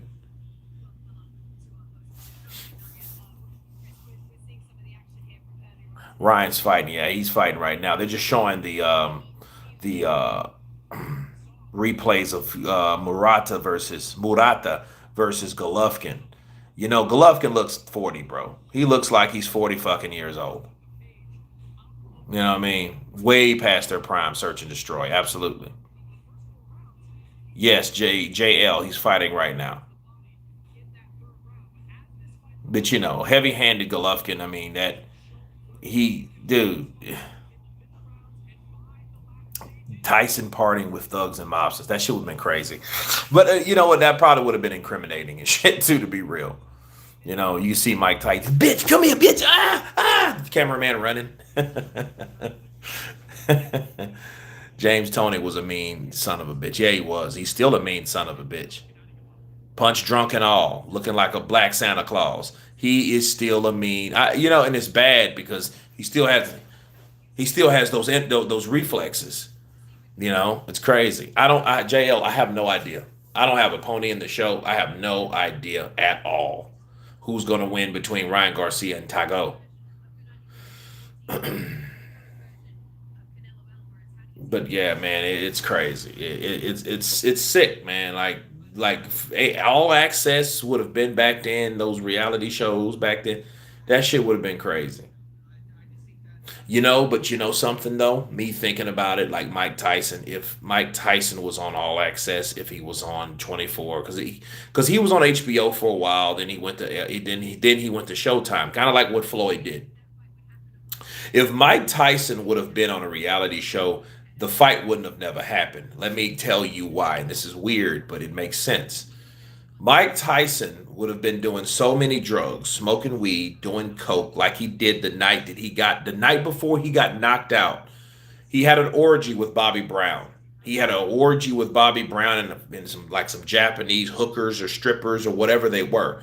He had a orgy, people, an orgy, maybe 4 or 5 girls, him and Bobby Brown, doing coke, smoking weed. But what Mike did, he had a plastic fake thing where he peed in. That's how he got away to fight. Mike, most of his career though, especially like before he went to jail, and then definitely when he got out of jail, he had this peeing apparatus where it's kind of like a plastic thing, and he pissed out of it, and he had clean urine. But he was knocked out by Buster Douglas after he dropped Buster Douglas, and theoretically, he knocked out Buster Douglas. But then again, a 10-second count is not the same thing as a 10 count. Okay, even though it was like 12 seconds, Buster Douglas was on the ground. But the thing is, he didn't have the same counting as Mike. If you look at when he knocked down Buster Douglas, they gave him more time. When Buster Douglas knocked him down, he didn't have that time like that. Richard, support for Kurt, my source for every boxing. Thank you, Richard, once again for that love, man. You know what I mean? But it's crazy. Mike would have been, that would have been evidence. Like, dude, Mike does coke. We seen 24/7. 1992, he was doing coke with Bobby Brown with hookers, and they closed the door, and you seen white powder on his nose. Yeah, man, they would be like, no, there's no way in hell he tests clean when we just seen powder and shit on his nose. James West, member for 7 months, counterpunch silver, coming in with them flames in that counterpunch. It's crazy, man. Bob Arum was having orgies in the Philippines. I believe that. Come here, girls. Come on this cock. I love these Asian women. I love them. They're like dolls. They can stand on me and they don't even hurt me. They're so small. I like picking them up. They're just, wow, look at the wild hair and everything. Pass me that marijuana. I want to see AJ talk about Ruiz fight in detail. Yeah, he will when he writes a book about the shit.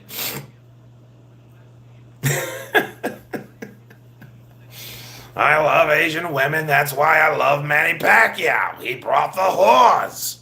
The whores he had. Before he gave his life to Christ and all that. Whatever. But he had the women. He came in and he said to me, Bob, I have these for you. I have these women. They're for you. These women for you. You like big boobs, little? Little and big boobs? You like? I love it. Manny Pacquiao came in with the finest women. They all look like Jinky. Jinky's fine. I ain't gonna lie. Jinky can get it now. Right now. Jinky, his wife can get, no disrespect to Manny Pacquiao, he got a fine wife. I heard Manny say one time, and I think it was on All Access. Matter of fact, it was the one with, it was the one where he fought Mosley. And he was like, you know, he's like, he's like, I fell in love with the same woman 3 times. Yes.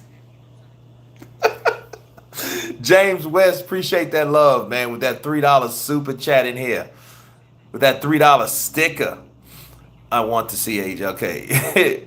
If Mike didn't try and grab his gum shield, he wouldn't have beat. He should have just got up, Carl. He was trying to grab it, trying to be composed, but he wasn't composed. He should have been focused on getting up. Great point, bro.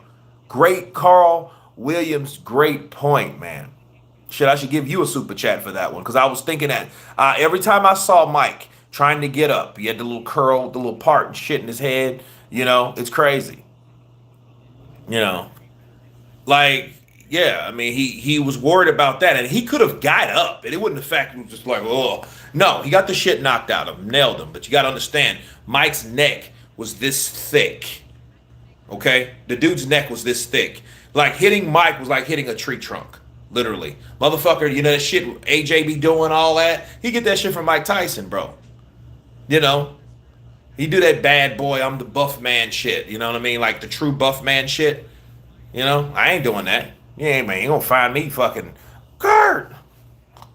I'm trying to be a fucking tough ass. No, not at all. I'm not gonna do that. Kurt, that pull on Terrence Crawford versus Danny Garcia, I think would have been waste, because if Terrence Crawford knocks out or stops Danny Garcia, it will show Errol Spence who's the real monster. Look, Psycho Crusher, we don't have to see that. We've already seen what he did to Sean Porter. We've already seen what he did to Sean Porter. They both fought Errol Spence. Okay? And what did Errol Spence do to Sean Porter? Yes, he dropped him on a flash knockdown. No, Terrence Crawford dropped his ass twice legitimately and made his dad, Kenny Porter, shouts out to Kenny Porter. I have more footage on Kenny Porter. Stop the fight. And matter of fact, I'm going to do that for you guys. I'm going to drop that, another edition. For the people, for members only, they got the whole thing. But for you guys, you got to wait to see it in chunks and clips. And in the clip, it shows Kenny Porter explaining, he broke it down, why he stopped the fight. So you got to check that out. Matter of fact, I'm going to have that ready for you guys tonight. If not tonight, tomorrow night. And he broke it down. It was some great classic shit. Me and Kenny, we worked out together. Strong motherfucker. You know what I mean? I would hate to, I would put it this way. If I was in a street fight. I would want Kenny with me. You know what I mean? He trains. He's in shape. He ain't no fucking marshmallow man. No, I mean, he hits you, he's gonna hurt you, and he's about that life. You know what he did to Fred and all. You know what I mean? And Blue and all them cats. They don't want to fuck with that guy. That guy taught Sean Porter what Sean Porter knew, what he knows. And Sean Porter's a tough running back, boxing mother sucker, right? So yeah, I mean, definitely. No, he broke it down, and so someone that knows and expects that type of tough and grittiness from his son, that tells you a lot. It just tells you a lot, man. You know. But no, man, I never heard that from Bob Arum. But it don't surprise me. Bob Arum was having orgies. Don't surprise me. Bob got money. You think Bob? That's probably shit. I don't know. Bob probably take one of them 60 Blue Boy pills. I've got this pill. It makes my shit looks like.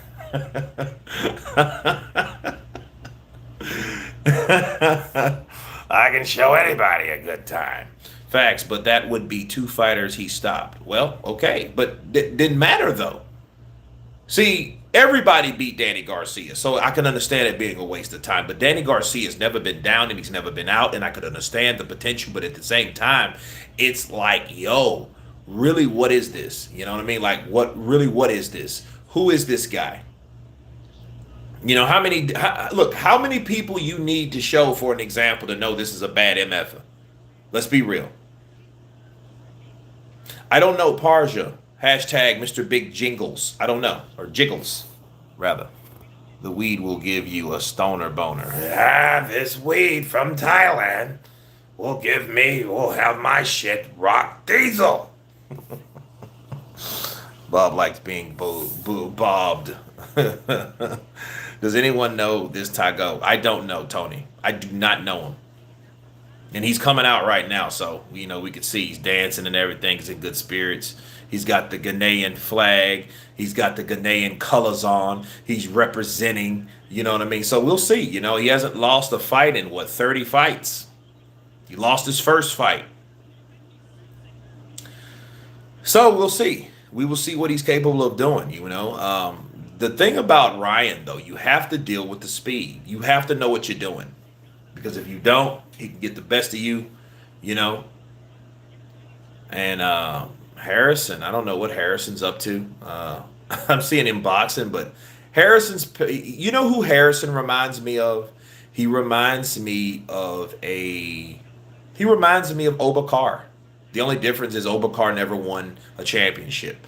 He went out 3 times, as my knowledge.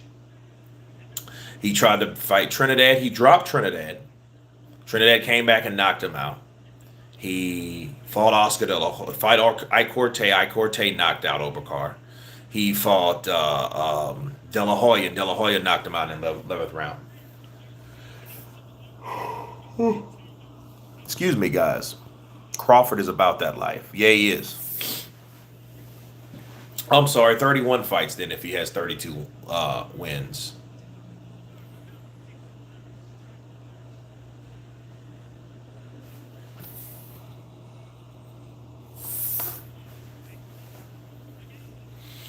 Okay, Tagoe is in the ring, guys. So, welcome Tagoe, guys.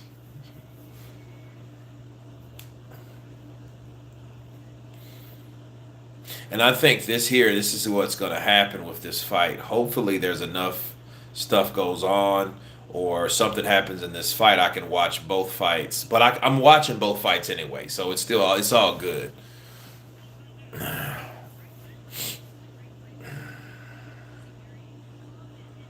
Kurt, have you watched any of the early boxers like Sam Langsford and McVie?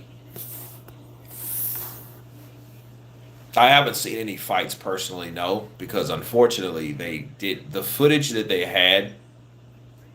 Not those fighters in particular, no, not in particular. But I can tell you this: I have saw footage, mostly because I've always been for heavyweights. Heavyweights have always been my shit. Like Jack Johnson, Gene Tunney, Jeff Willard. Uh, uh, Gene Tunney was very good. I think a lot of people talk about Jack Dempsey a lot, but Gene Tunney beat Jack Dempsey. You know what I mean? They had their rivalry there, so it was, But Gene Tunney was one of those guys that was actually, he used his brains to beat fighters. You know what I mean? Instead of like brute force, like the Manasseh Mauler, like Jack Dempsey. Jack Dempsey could take you out. Jack Dempsey took out Jess Willard. Jess Willard was supposed to beat Jack Johnson. So, as a Charles, absolutely. The old mongoose, Moore, Archie Moore. Archie Moore dropped Marciano. Marciano, though, is like I like Marciano. Here's the thing about Marciano. Marciano had everything probably against him, and he made a way out of no way. His preparation was his guide. He did not stop training. He trains like Alexander Usyk trains. He trains like 6 months for a fight. He does he had a 450-pound, big, huge fucking bag that he punched, and he punched, and he punched. That's what made him, and he did not stop. He got under punches. He had his, that was his thing. He wanted to get up under your shots and up under your shots. You know what I mean? And he was strong. He was sturdy. But if he hit you, he would hurt you. You know who is like the current day Rocky Marciano to me? And you guys are going to trip out. Garcia's main weapon is his left hook. Don't know anything about Tagoe. Hope it's a good night. Left hook is crucial. Here comes Ryan Garcia. He's got a tattoo on his chest. He's getting into the tat life. These young kids though, man, they're getting into these tats like no tomorrows. Like tats are like the new religion and shit. No disrespect for people that has tats. It's crazy. It's like you're seeing more tats now than you did back in the day. Back then you seen guys with a tattoo here with mom or some shit with a heart on it. You know what I mean? Or a cross. The tribal band used to be popular, you know what I mean, or something on their forearm, you know what I mean? You seen shit like that. Now you got them on your neck, your face, your fucking forehead, you know what I mean, the back of your neck, up under your ear, right down the middle. You got all this shit going. I was like, dude, what the hell? Like, and it's like, you mean to tell me all you guys are doing the same shit? There is nobody that's actually saying, you know what? I'm not going to get any tattoos because it's a million of you motherfuckers that have them. I don't want to be like you million other fucking guys. I don't want to be like another ant in line that has a fucking star here and a star there. You know what I mean? Like, it's fucking crazy. It's retarded. It's too much, James. It's just too much. Now he has a fucking whole chest tattoo. Now he's going to look like fucking Conor McGregor. You know what I mean? I mean, it's just crazy, man. It's just there's no leaders now. That's one thing you have to give up to Floyd. Floyd did not follow the bullshit. But understand, Floyd wasn't in that era though. You know what I mean? But you think about it. Sugar Shane Mosley was older than Floyd by like 5 years, right? Floyd, like Sugar Shane's like 51 years old or some shit like that. And he has tats everywhere, but. I think Shane Mosley tried to be younger and he tried to fight and he tried to hype himself up. That's why him and his son probably got that bullshit together, right? Their faces look like high school detention desks. They do. It's like a fucking graffiti. They got graffiti bodies. You know what I mean? I have an ex. I love her to death and shit, but like she's Brazilian. And this motherfucker, like every time I come around her, she has another fucking tattoo. I'm like, dude, how many tattoos? And you work out and you're a fitness trainer and I get all that. But it's like, how many tattoos will you need to have to fulfill? And it's crazy. It's just crazy. 28 and still no tats for me. That's good for you. That means you don't really need one. Keep the tats on the inside because if something you had to have that happened to you, be strong enough not to get a tattoo. Bars. No, again, no disrespect for the people that have them, but I mean, come on, man. You got people are just fucking going to stupid with this shit. You know what I mean? Do you like the way the feel of the tattoo? That's why you keep getting them. Is it self mutilation for real, or is it something you like? I mean, and if you like it, how long are you going to like it if you have 100 of these motherfuckers on your body? It's an addiction. It has to be. It has to be like smoking a cigarette. You know. I just don't see it. I mean, dude, what color are you? You know what I mean? I'm tat color. I'm tattoo color, motherfucker. Oh, you sure are. Ooh, good right by Harrison. Damn.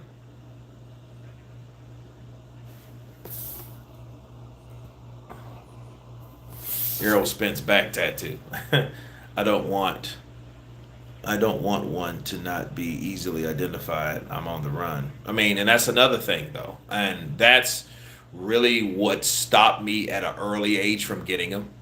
I mean, for one, I never wanted something like that to be on my body like that, and I'll get sick of that shit. You know,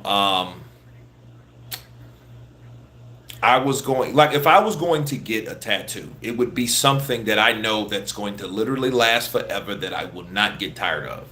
Not some shit that looks cool now, like some Cardi B shit, and then you have to say, "Hey, remember when this was in style?" Like, no, motherfucker, I don't. But you do, you better. You know what I mean? Because that's why you got that shit. Because a million other motherfuckers got it, just like you.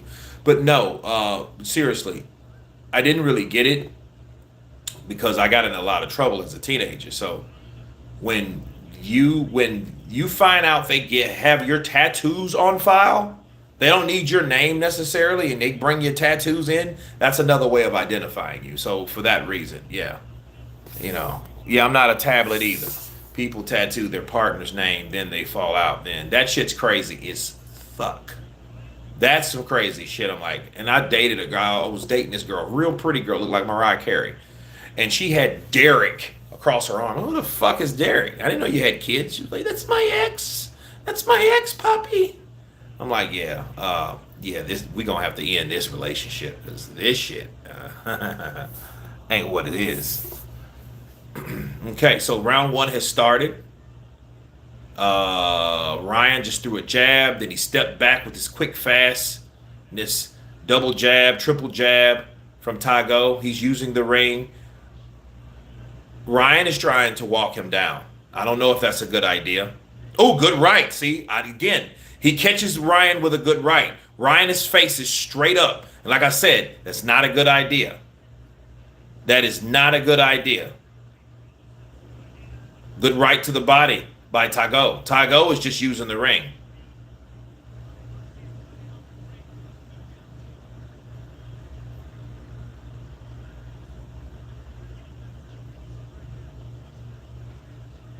Yeah, they need to stop that because see, Ryan wanted to hit and hold, so Tagoe tried to do the same thing. I mean, that's not what it is. What the hell is on Ryan's back? What the hell is that? It's looking like some kind of backwards, upside down axe or some shit. Yeah, like yeah, that's I don't know. I don't know. Maybe it's like a desire to be unique, but I'm like, if the desire to be unique is to get a tattoo like other people have, I think the ideal thing to do is not have a fucking tattoo like everybody has. You know what I mean? Not saying, hey, I'll just get a better looking tattoo than everyone, so it'll be my signature. Yeah. But then I'm like, well, why would you do that when you already, figure yourself as cool? I don't know. I'm just not really a tattoo person, so you know what I mean. But like, no disrespect for the people that have them, but I'm just not one of them. you know. But I just know people go like tramp stamps. Yeah, I actually like tramp stamps. I use them as targets. You know what I mean?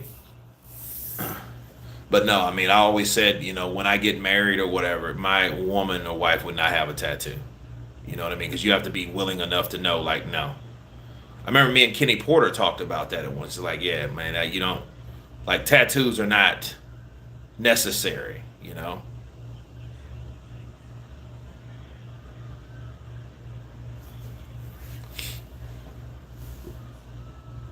Like Ryan's still fast. I don't think that's going anywhere. He's like Ryan is like Amir Khan. He's something like Amir Khan. Okay, then he pushed him, then he uppercuts him. I think he that kind of held him down and kind of uppercutted him, but it was more like a delay. Good uppercut by Ryan Garcia though. I don't know who won that round, and I don't know what the shit on his back is. I want to know that, you know, because it almost looks like an axe, but the blade looks like a screen like deal. I don't know, man. Ryan's chin is straight up, and then what he tries to do, he's like this. He's like a nobleman. You know what I mean, dude? You're gonna get your fucking face knocked off. You see that shit Luke Campbell, Cool Hand Luke Campbell did to him? That's what could have happened the first round. Now, if Tagoe had that punching power like that, he would have been straight on the. He'd have been waking, getting the fuck up, like, oh, you know. Yeah, Tagoe does look like he's very apprehensive. You know what I mean? He looked like he's very apprehensive. Tony Harrison won his fucking 12th round boxing match, like he always does almost. I want to see Loma tag Ryan's chin. You know, see. Here's the thing. Somebody like Ryan, though, he's more of a brand, if anything. So I don't think, De La Hoya wants to sign Tank, and I have a video coming about that. In fact, I already done it. I just have to edit it and all that. Um, but that's what he should be doing. He should be trying to sign Tank. So to get Tank those type of fights that he needs, then, you don't have to worry about Floyd and, the money team and Al Heyman and all that shit. Nah, Tagoe can't handle the speed. Especially when he gets tired, the speed is going to catch up with him. But here's the thing about Ryan. His chin is straight up in the air. This dude looks like he's just trying to show him like, I am taller and stronger. This motherfucker, he's almost noble. What is that? What is that shit on Ryan's back? You know what that shit looks like on his chin, on his chest though? It looks like some hair. I mean, look at it. Get a good jab by Tagoe. The shit looks like hair on his back. Upside down cross is demonic. What the fuck? Okay, that's what that is. Yeah, I don't get that. Don't that shit looks like some hair on his chest because, like, dude, you didn't have that your last fight. I know you didn't.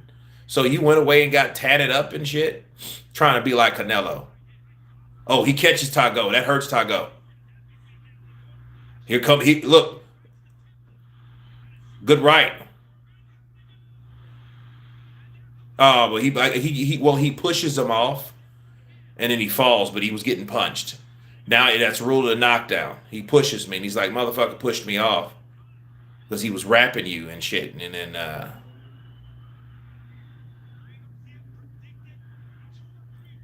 no good. Good jab from Tagoe. I don't think this fight's over like people think it's going to be. So, I think Tagoe is still game. Oh, that hurt him though. That hurt. That right hand hurt him because he kind of squatted down. Yeah, what is all that shit on Ryan? Good jab. And Ryan, look. Here's the thing though.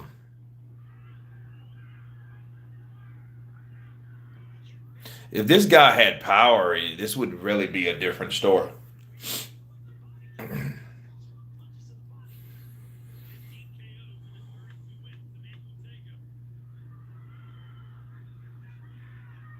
Yeah, Tagoe, he's trying to come in and grab and all that bullshit. This is the second round, bro.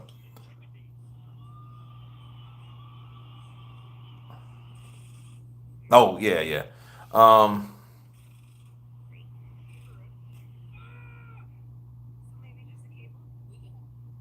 I want to see Ted Ryan. That would be a good fight. But see, here's the thing: people are not dumb now. And then if you notice though, like you don't see Oscar, you see Oscar talking about Tank because he knows Tank is going to be worth the risk. It's going to be worth Ryan losing or worth Tank losing because they're both going to make a lot of money and they can fight later on. You don't see any of those jugglers talk about fighting Lomachenko, but Lomachenko himself is no position to fight anyone because he's fighting his own war over there. You know what I mean? Noble man. I am noble man. I am. That's, this is fucking Ryan.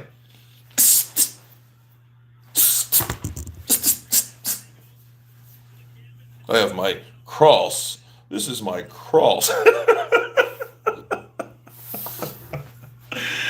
This is my noble crossover. Fuck out of here, dude. You're gonna get knocked out doing that shit.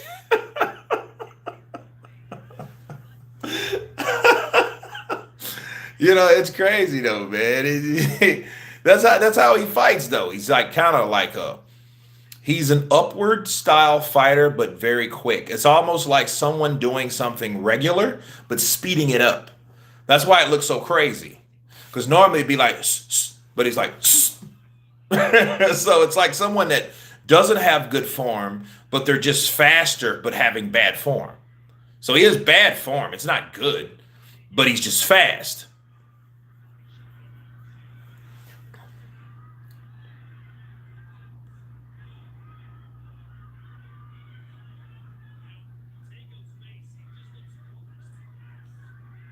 Oh, good. That check left hook.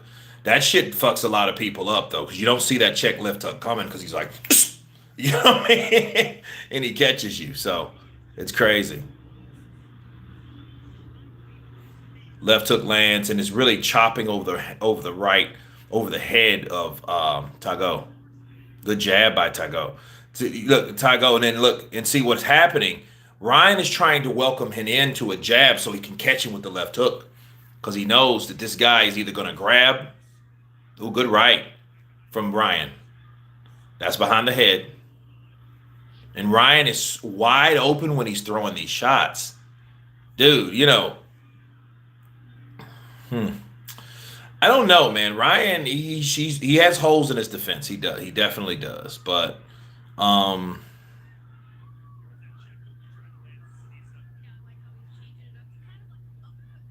because you know I would like to see Ryan take on Lomachenko just because I've seen Lomachenko handle faster guys.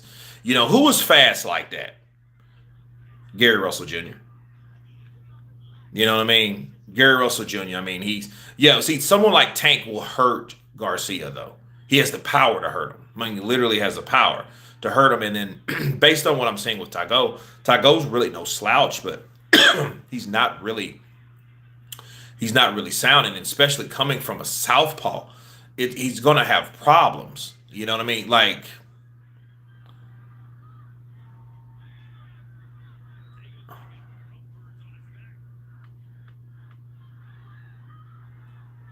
and see, there's the thing, and here's the problem with Ryan. I can tell you guys right now, Ryan Garcia is a guy that's very fast, but a lot of people that are very fast, they feel that they can get away with a lot of stuff, and that's what he's doing.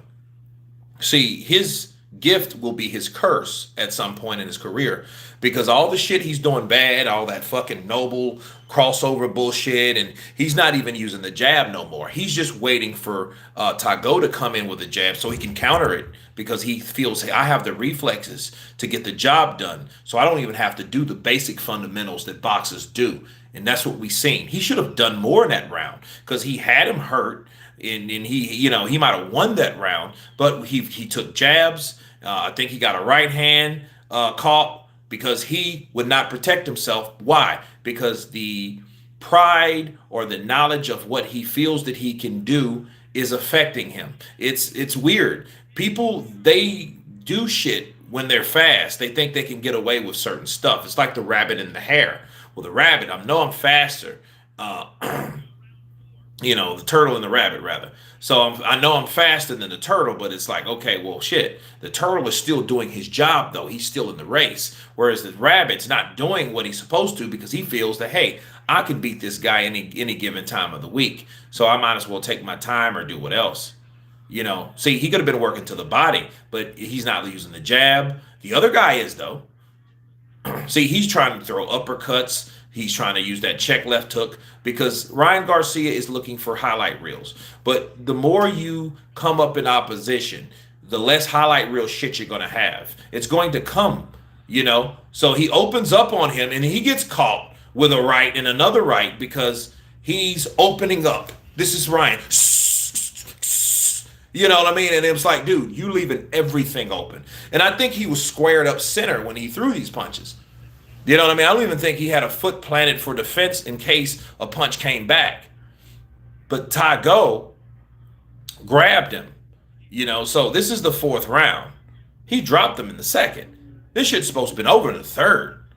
You know what I mean? So it just tells you, you know, maybe he needs the rounds, which is, you know, understandable because he's been out of the ring for a while. He misses with that chopping right. Now, he throws a right, but he throws a jab only to throw a right hand. He's not using the jab. He's throwing uppercuts. He's throwing left hooks. He's finally using the jab. He feints and throws an uppercut to the body. You know what I mean? So, shit, he's fighting like a tall-ass Roy Jones.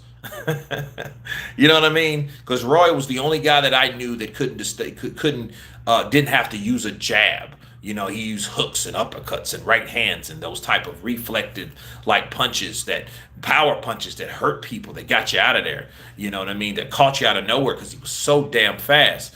But Ryan's doing this. So he catches him with a jab and a right hand. That was effective. He could have been doing that.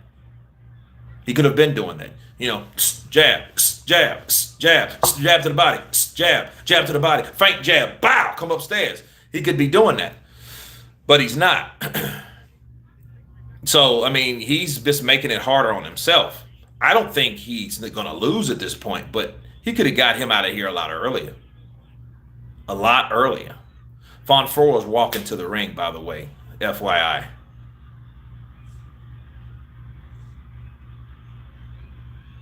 See, he's making it a dogfight, and he's giving Tagoe opportunities because he's trying to punch Tagoe in the clinch, which is stupid. You don't do that. You know, you're giving up so much height, okay, with a guy that's like fucking 3-4 inches shorter than you. It's crazy. You're just thinking about Roy. Yeah. Yeah, Linares has speed. He does. Yeah, Linares has speed. Gary Russell has speed, and he dealt with those guys pretty effectively. Garcia seems like he's in a rush. Needs to calm down and put them hands, or he's going down like he did with Campbell. Yeah, Tony, that could happen. Flash knockdown. But I don't think Tagoe is like a huge puncher. If he was, I don't think he would have been in the ring. I don't think that would be the fight that they would put for Ryan. Especially having a long layoff like that. They don't want to fuck up their asset. See, and another thing, you have to be familiar with Ryan Garcia's social media following. You know, again, these are young girls that follow Ryan. He's just young, lean, heartthrob, fucking looks like a younger ass Oscar De La Hoya, let's be real, but just with less talent, you know, faster probably, but less talent definitely.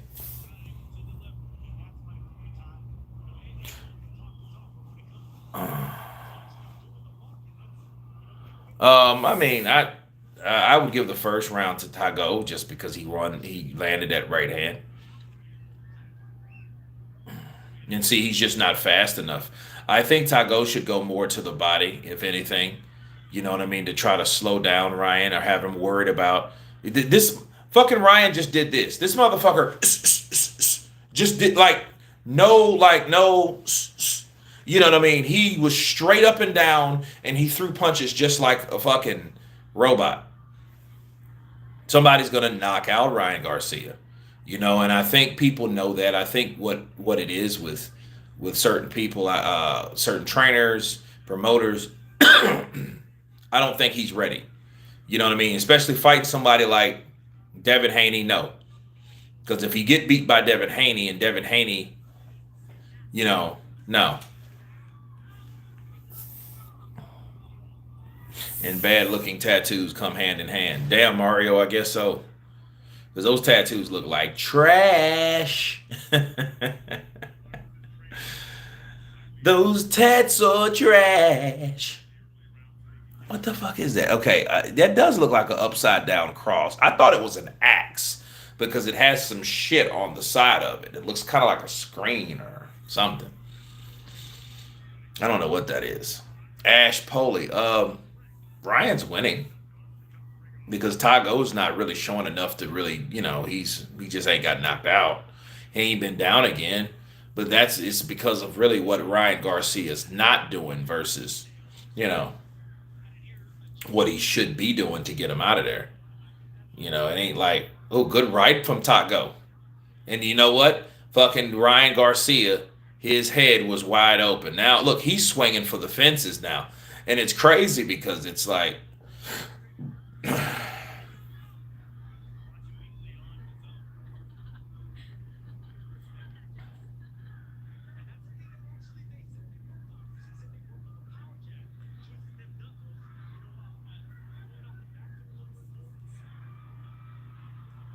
inverted crows means Satan worship. 1, 2, 3, 4, 1, 2. Those are the punches that were thrown by Garcia. Quick, flashy punches. Garcia though, I mean, he has like this flat. He could bring back the like the De La Hoya flurries because you remember when De La Hoya used to flurry shots, but they were power shots too. They just weren't bullshit. Like they had some sting on them. He could fucking he could get you in there.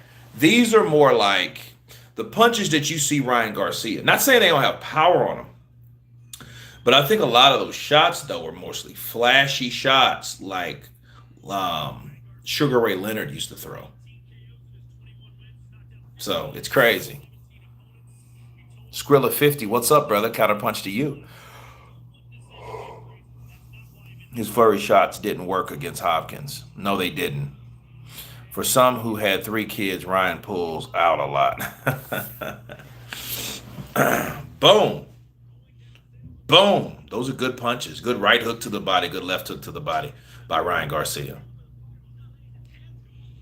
Yeah, this is like, oh, good left hook. Oh, he misses with that right, and he's just like, ugh. I'm like, damn, dude. It's round 5, I believe. Fucking Fondora is 6'6". That bastard's tall. Damn, he looks like something like he's from some part of Africa. Oh, it's round 6. I wish something would happen, like this fight could be over quick. Oh, land the punches you need. Yeah, just shoe shine punches, Jim Brown. That's exactly what they are. That's what won the fight for Leonard in the Hagler fight. He just learned how to turn it on the last 10 seconds. I didn't get any exchange, like huge exchanges with him.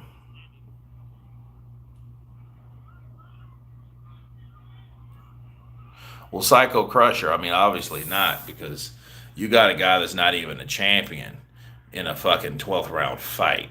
You know what I mean? So you're like, okay, but For's a bum. Dud doesn't even use his jab. He should have been in the league instead. Yeah, he should have been.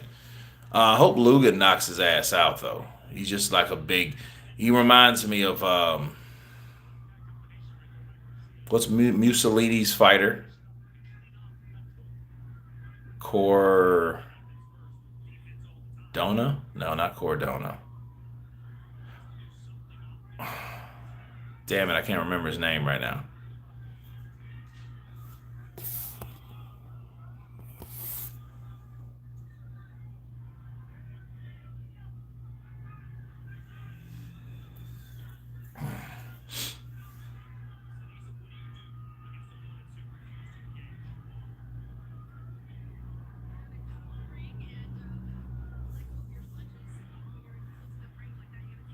Six in the AM in the house. El Kazi 1971. Good morning to you, brother.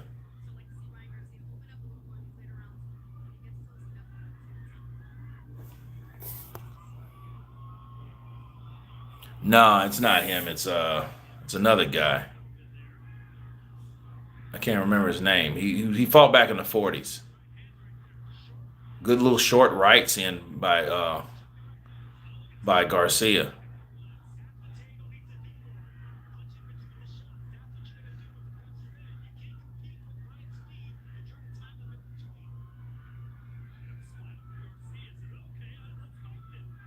You know, it's crazy. Lubin and fucking Fondora are like southpaws.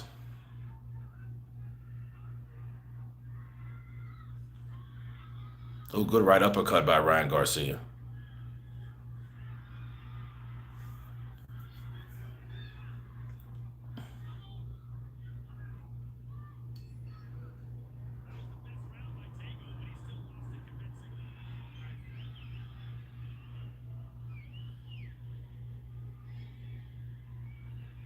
Yeah, you know, guys, I want you guys to pay attention to like Lubin because Lubin is like a he's a guy that fucked up call it real bad. What's his name? The super middleweight, um, the Puerto Rican fighter that fought Steve Rose. I don't know. I'm drawing a blank. I don't know why. I don't know his name right now.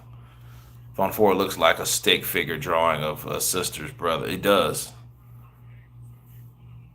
Winning on what? I mean, I don't. I mean, Tagoe has not done anything enough to mean anything. Lubin needs to like he needs to fuck up Fon Four. He needs to make Fon Four respect him because Fon Four is a guy that doesn't give a shit. He can be right here with you and he's throwing punches. That's not what how you no you make like you need to make this big tall motherfucker respect you because if he doesn't he's going to keep doing that same shit. And a guy like that should be coming in with punches, not fucking here with punches.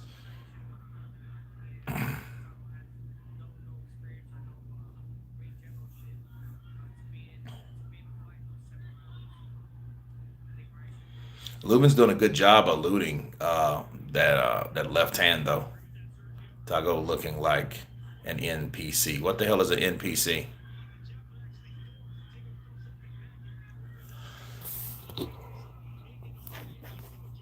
Belonga, yeah. He fucked Belonga up in sparring. So, oh, good left. Good left hook by Tago.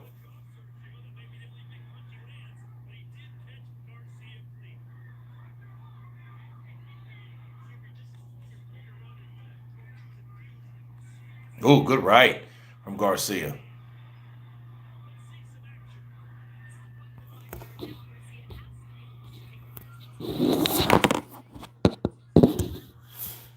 Fun Four gets hit a lot. Yeah, he does. Non-playable character. Okay.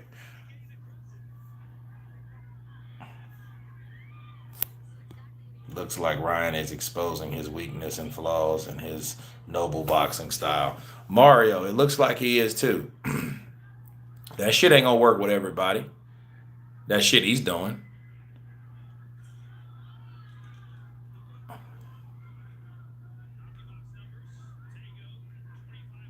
I don't know. Some tells me that this guy Lubin is gonna knock out Fun for some strange reason because he's not getting hit like most of those guys they put in front of Fondura or whatever his name is. Fondura, right? Is it Fondura? Yeah, Fondura. So Fondura is like he gets a punch in it here and there. And, he actually threw a double jab.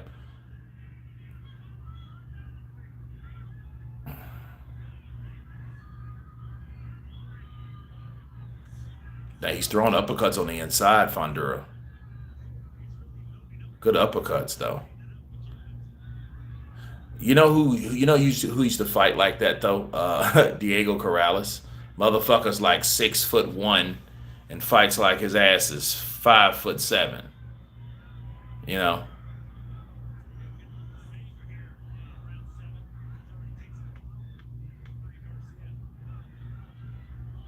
imagine that fighting a motherfucker that tall. That's bad.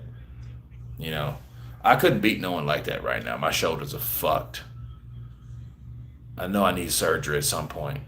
Like if you guys can hear, you hear that? Can you guys hear that? Yeah, that's my fucking shoulder. You said earlier Fun for a fight is trash. It is trash. You know what I mean? But yeah, but it does make you realize he's fighting a guy that's going to push him and going to actually challenge his big ass. You know, and I said he fights like trash. because he does. It's like, dude, you fight like an idiot. But I mean, that's his style.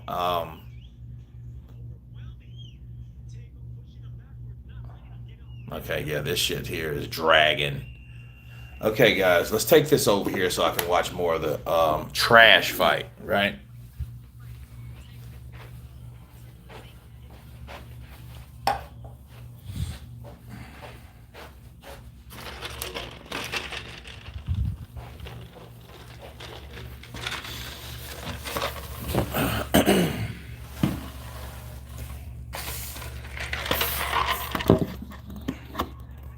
There we go. Oh, good right uppercut. Down for Fondora. Damn, that hurt Lubin. Oh, yeah, he's hurt. Yeah, he's going to get saved by the bell, though. Fucking right uppercut. That's crazy. That big, tall, lanky motherfucker got power, too, man. Somebody got to stop him. Because, see, Lubin, the hammer didn't throw his hammer. And you can't let a big, tall guy, you have to make him respect you. And Lubin was moving out of the way, and he was moving. But at the same time, it's like, dude, you better do something about this guy. Because he's throwing punches like Jaime Munguia throws punches, like just all types of combinations with like carefree. You can't let someone throw that many punches without making him pay. Garcia is still fucking. This is the eighth round, and he's still bullshitting with Tagoe. It's crazy. It's like, dude, what are you doing? Oh, good left from Lubin though, and then and then he gets caught, right uppercut, and he gets dropped. That's what normally happens though when you catch someone with a good shot. Nobody got knocked out. No, no. Fondora caught Lubin with like a right uppercut. So I mean, he's gonna have to show him like, yo, what's going on with him. Oh, good straight left by Lubin though.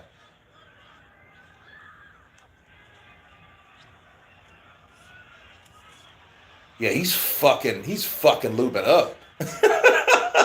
Lubin better get off those ropes being the shorter fighter. That's not gonna work.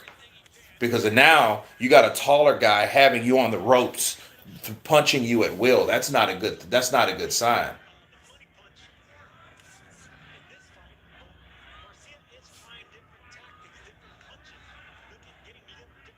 Yeah, it's just uppercut city for Fondura. Oh, good right hook from Hammer Lubin.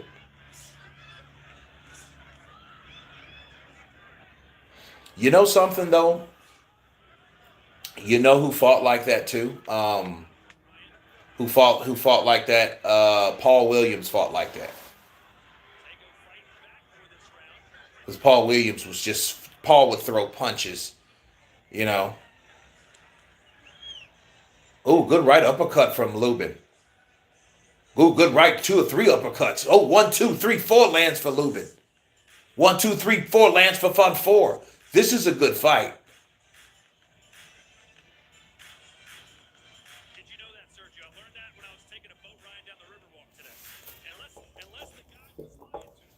It's crazy, man. These guys are going back and forth. And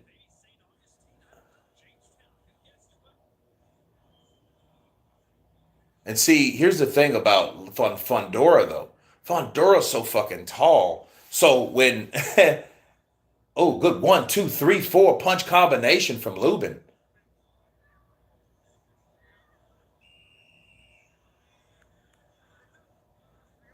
Good uppercuts on the inside from Fondura. Ooh, good punch from Lubin.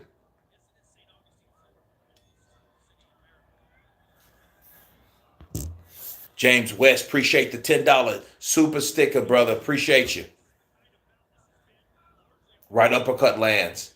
Lubin misses with that hook, but he comes back with a 1-2. See, you got two southpaws fighting each other, so it's crazy. And here's the good thing about Lubin, though. Lubin doesn't have to fight to get on the inside because it's shit. Because he's coming right in. They're not boxing at all. They're just fucking whacking each other.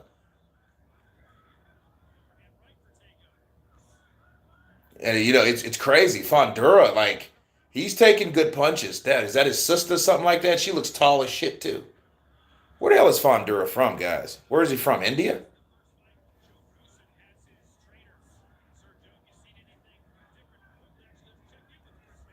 Yeah, he's taking punches. And look, and this is more punches than I've ever seen him take. This is round 9. This is crazy. Oh, he's Mexican. No shit.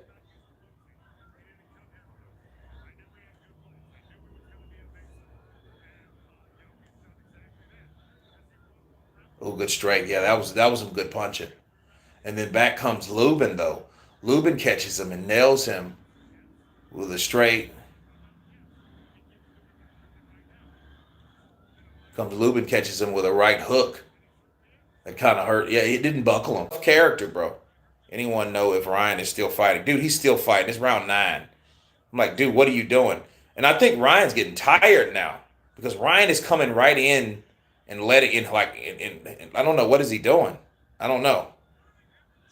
See, Ryan, like someone like Lomachenko would destroy Ryan because Ryan probably would try to come in with that flashy shit, and then that wouldn't work. And then he'll get tired and he'll start getting discouraged, and then Loma will start teeing off on him and starts using those out steps on him, and then start really getting him in. Oh, good right uppercut by Garcia.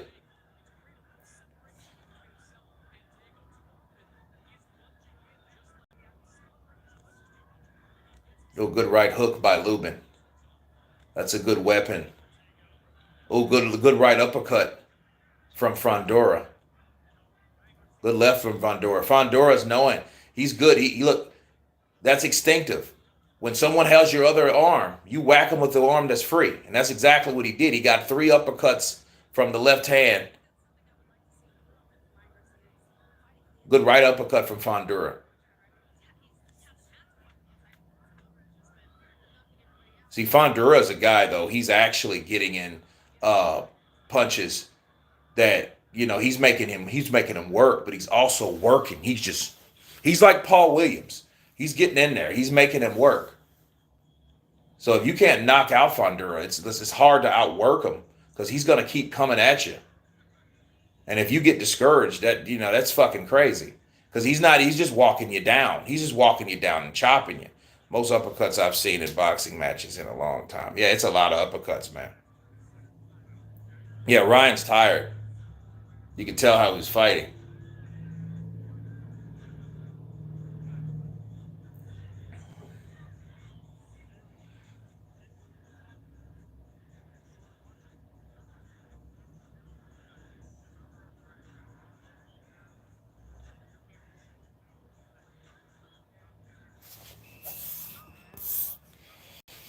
This is a way better fight than Ryan fight. It is actually. It actually is. Ryan's bullshitting and he's tired. You know what I mean? You've went like I don't know what the hell he was doing, or I don't know. And he's trying to now rally back. It reminds me of a fight he fought in like 2018 when I was in Austin. It's crazy. And I wasn't impressed with him then. And I know he was just like a young and upcoming guy, and he probably had shit. I don't know, 7, 8 fights, but he was on the main card.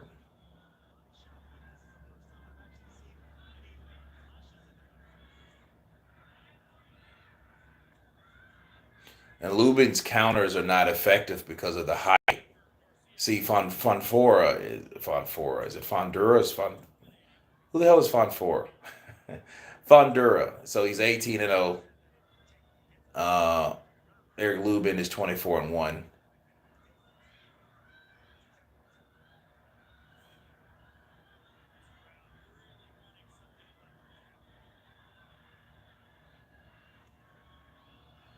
Good left check hook by Garcia though in the 10th round. Good right. That hurt him. That hurt him. He finally caught him. And Tagoe's strong though. He's physically strong because he will not let like Garcia tee off on him.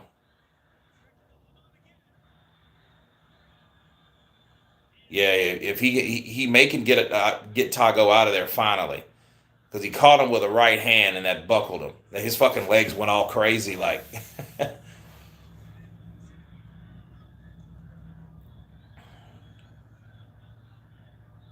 Lubin needs to start working this guy's body.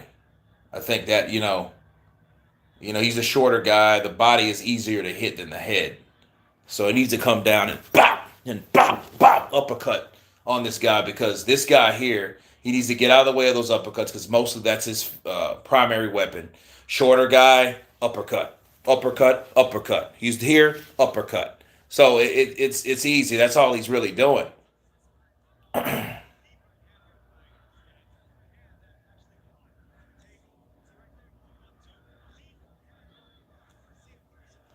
Lubin could win if he hits him in the legs. No, right. My opinion, Charlie lost against Brian. Yeah, he lost. He lost that fight. He was lucky to get that damn draw.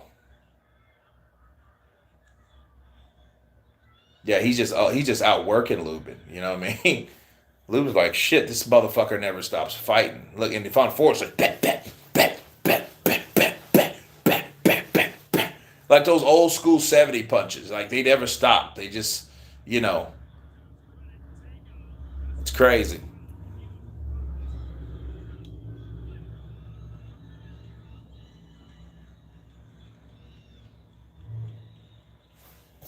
Body shots will take the power off that work. Yeah, well, the only problem is that work is outworking him right now. So he ain't decided. Yeah, he like Lubin's getting fucked up.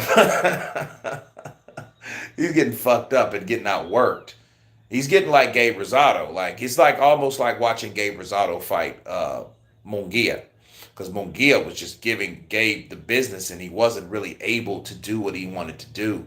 You know what I mean? The way he wanted to do it. Good right hook by Lubin, but it wasn't enough. It wasn't enough. It's like you need to follow up. Catch this motherfucker with good right hook by Lubin. He's catching him on the inside, but he really needs to sting his ass. I mean, make him pay for that shit. Step to the side. Now he's working the body. He landed a left to the body. And look, there's another right hook to the body. There's another left to the body. That's what I'm talking about. Does he hear me over here? He needs to keep doing that. Because if not, he's going to let this guy tee off with throwing uppercuts. It's going to be an uppercut festival. Oh, good left from Fondora, though, as he comes in. Oh, good left to the body by Fondora. Oh, good left uppercut from Fondora. Another left uppercut. Fondora. Oh, good chopping left hook from Fondora. I think that hurts him. Right uppercut from Fondora. Uppercut. Right uppercut from Fondora. Wow. That's what you call luck. Lubin has a suspect chin. Well, Lubin's family, they're like, fuck, look at this big, tall bastard. He's like, mm-hmm.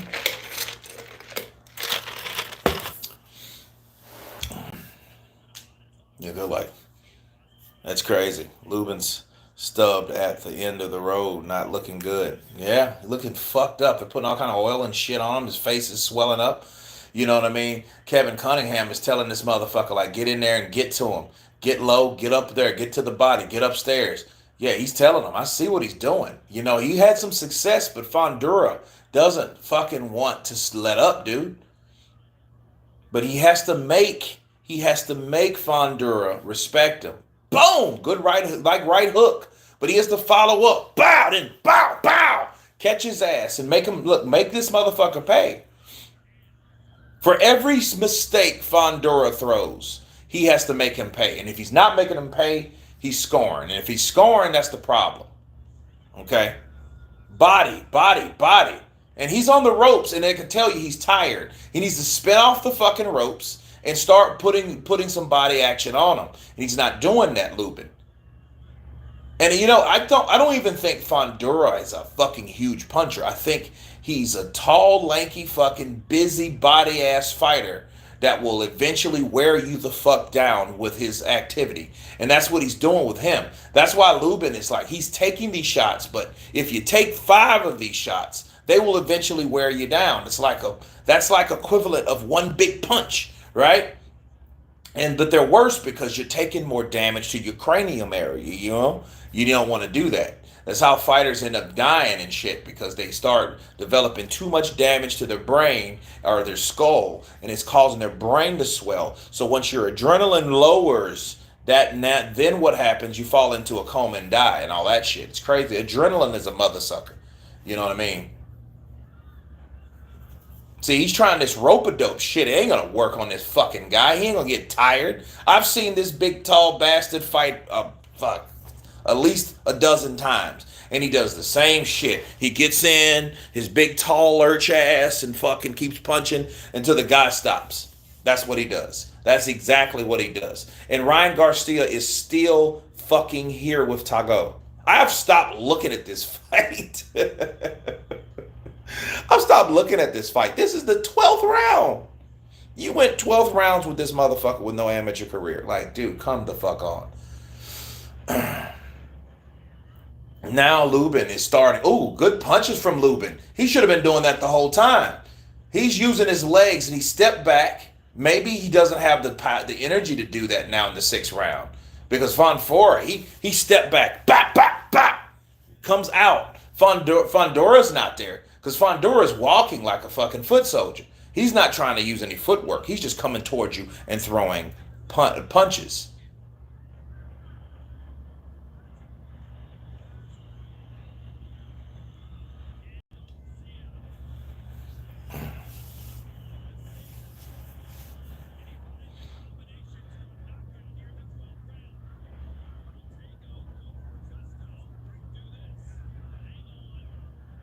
Okay, Lubin's trying to push him back, so I see what Lubin's doing. Good body punch from Lubin.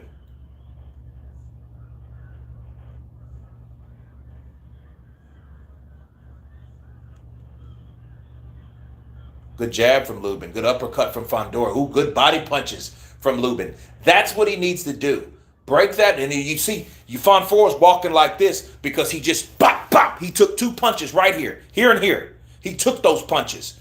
And look, we get to see what he is. If Lubin can withhold that punching entourage and stop getting hit as fucking much, stay out of the range of these big uppercuts because that's all coming at him. You know what I mean? It's like a guy saying, dude, I'm going to come at you and I'm going to throw the same shit over and over again. You're going to know what I throw because I'm going to throw the same shit.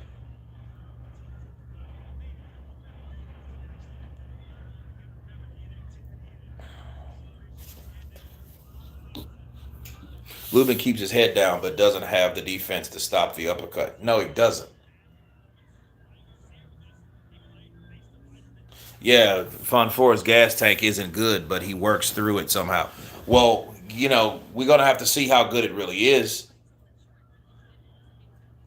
And fucking Tagoe's made this a fucking pretty decent, doable fight.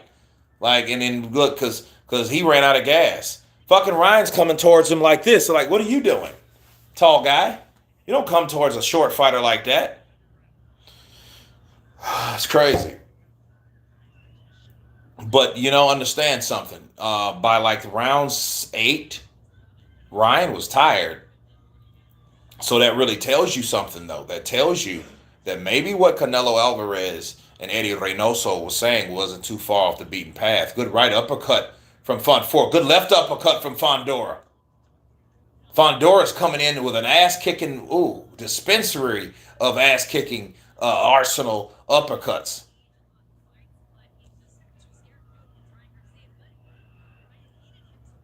Yeah, fucking Lubin's getting busted the fuck up by this big tall guy, man.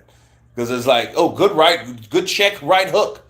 But he comes right back with a left uppercut, Fondora does. And another left uppercut. And he's on the ropes like an idiot. He thinks he's a Muhammad Ali or something. Yeah, Lubin's nose is bloodied as shit, dude. Looks like a fucking maxi pad. Good left uppercut by Fondura. Good right by Fondura. He lines him back up. He's back on the ropes. Good right, chopping left hook. He misses with that one. Good left hook. He's just getting the shit beat out of him. Good left uppercut. Good left uppercut by Fondura. Yeah, he's fucked. He's fucked. Dude, Lubin's fucked because he's taking too much punishment. He needs to stay off the road. Uppercut lands. Uppercut lands. Good right hook lands for Lubin. And he comes back with something all of a sudden because Fondora's defense is trash. It's trash, dude. But he keeps coming forward. And I don't know who's bleeding because Lubin's bleeding so much. I'm like, is that Fondora's? No, it's not. It's Lubin's blood. He's fucking, now his face is starting to swell in the middle. He looks like a fucking Cleon. It's crazy.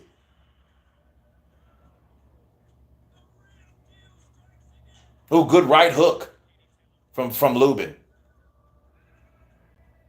You better try to knock him the fuck out. There you go. Get him. He's hurt. He's hurt. Lubin got him. He got him. Get him. Down goes Fondura. And I told you, he's trash. I told you he was trash. I told you he was trash. Lubin opened up on him and back, and got him.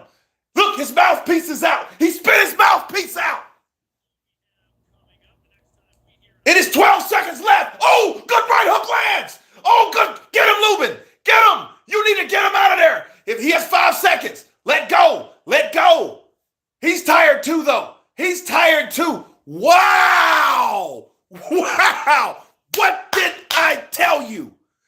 I told you. I say something about this fight lurks. Fucking look at Lubin's face. Lubin's fucking, his face is swole out to here.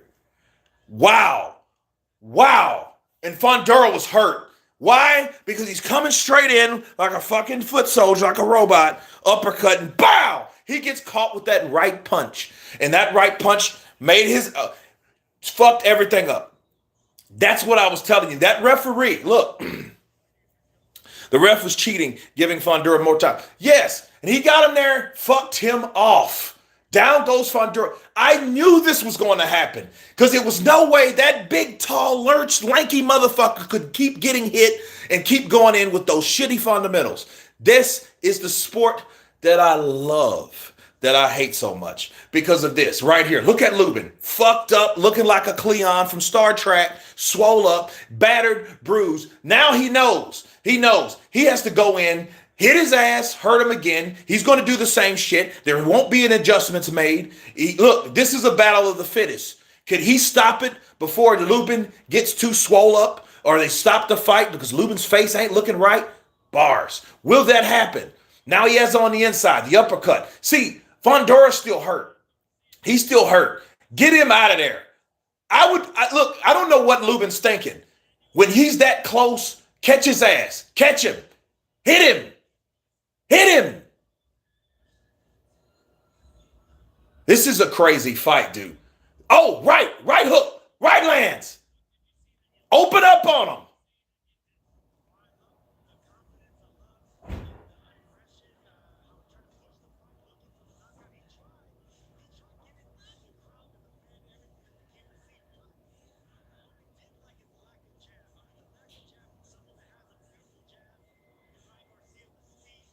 And see, it's more of the same shit. He misses with the left.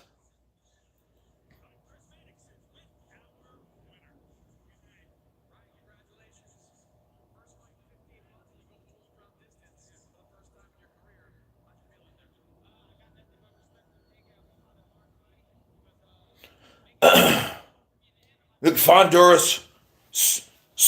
I'm like, dude, who in the fuck would let this big tall? And then see, he got away with that so much. And he's wasting time. Lubin, you're right. He's wasting time. This should be the time he goes and takes him out. When that bell rang in the 8th round, this is a minute left in the 8th. He should have opened up on this fucking dude and made him pay. Made him fresh. Because look, he just got dropped. I don't even know if this guy's been down before. Uppercut, uppercut, uppercut. Fucking Lubin, see, understand, Lubin's damaged though. His face is fucked up. His nose is bloody. He's swelling beyond belief. It's crazy. But here's the thing. He has a puncher's chance because the guy's fundamentals are so fucked because he doesn't know what the fuck he's really doing. He just knows, hey, go in, seek and destroy. Go and seek and destroy. You know what I mean? Till he got his brain scrambled. Oh, good left lands from Lubin. Another left lands for Lubin. What is, like, Lubin's tired or some shit. He has to be. He's damaged because the punches should fly at this point. You know, fucking hit this guy. You can hurt this guy. You just drop this fucking guy, and you're sitting here bullshitting, letting this fucking guy uppercut you like a fucking idiot. You know what I mean? Like, dude, look, the fucking round's over. He should have stopped this bastard by now. I don't give a fuck what you need to do. Get him out of there. Because this guy, and like I told you, he needed to make him pay 3 rounds ago before all this fucking Star Trek shit started to develop on his face. Yeah, he's out of gas. He's out of gas. Look at his face. His face is swollen. Wait a minute, guys. This is crazy. This is crazy.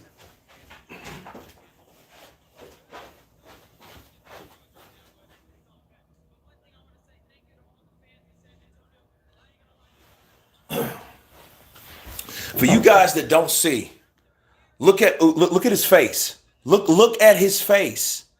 That's crazy. That's crazy. Now, Fondura is starting to swell on this right side here. He's getting like some bumps. Yeah, it's easy said than done. Michael, I know that. But what I'm saying is, dude, I'm crunk. Leave me be. I'm crunk. Leave me be. Yeah, he's fucked. He's fucked up. Jab lands. And see, he hurt that guy and put him down. But what I'm saying is, your adrenaline and instinct supposed to took over because you know what's going on. Because you know I'm fucked up. This guy, but I got this guy. I don't have time to wait a whole fucking round for this dude to do the same dumb shit to me again and again and again. But this is not rounds 9 and 10. Yeah. What, dude? Sit down, Ryan. I don't even want to look at Ryan no more. But anyway,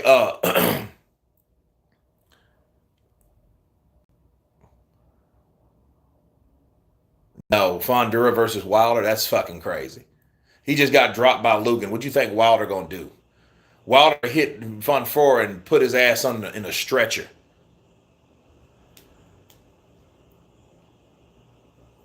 And see, he won the last round, fucking around.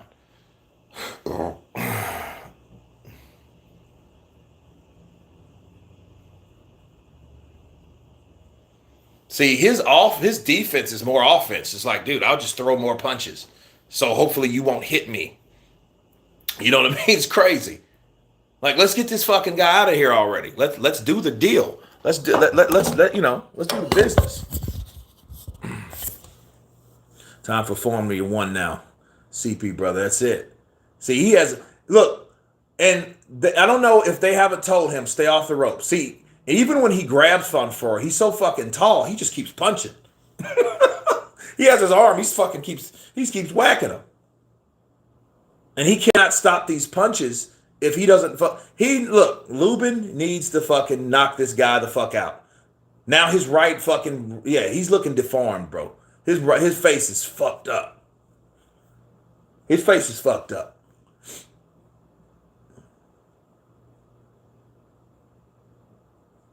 It's crazy. Yeah, it looked like his jaws broke. Something's fucked up, dude. He's good. He's done.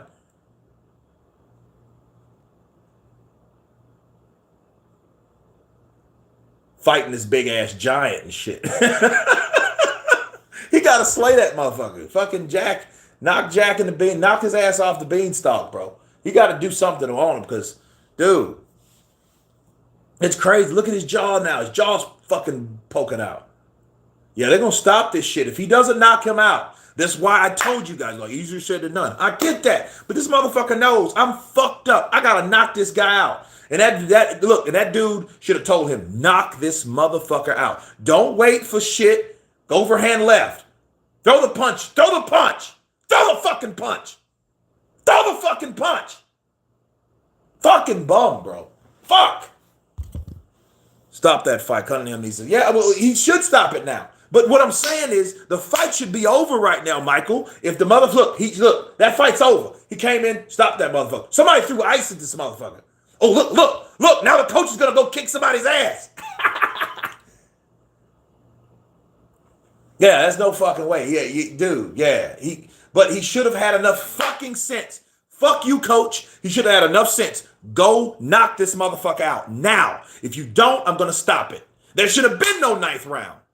He should have knocked him out in the 8th round. There shouldn't have been any of that shit. He shouldn't have. Look, That's Kevin's fault. That's Kevin's fault. He should have told fucking Eric, knock this motherfucker out. If he didn't tell him that, he gave him the wrong advice. He gave him the wrong guidance. Because see, that should have been a fight that Lubin should have won. Lubin should have knocked this fucking guy out, man, because he knew he has the skills. This guy don't. He just has the work ethic. He just did the same silly shit he's been doing. You think he'll do that shit with Charlo? You think Charlo won't catch this motherfucker and knock his head into the sixth fucking row and shit? Nah, he's big, he's tall. You know what I mean? But look, understand, he's not he needs to learn defense, bro. Somebody hit that motherfucker with some ice. That pissed him off. Somebody hit his ass. No, he don't fight like Benavidez. Benavidez has fucking speed and combinations. This motherfucker comes in and throws slower, constant blows, and he does not stop. And somebody chunked that shit at him. Watch this. Watch this. Somebody catches him. You motherfucker. Watch. Watch when he gets up. Watch when he gets up. Bet. Yeah, well, that actually saved that coach a lot of money. Yeah, I mean, that's what I'm saying. Listen to me. If you were here, I don't know how long you've been on this live stream. Those are the type of punches when you keep getting hit again and again, causes you to have brain swelling to your skull. That's what that is. You know, like he's like, dude, look at your fucking face. But fuck you, coach. You should have told him when he dropped him, knock this motherfucker out or we going home. Your nose is busted. Your fucking shit's swelling. You know what I mean? It's crazy.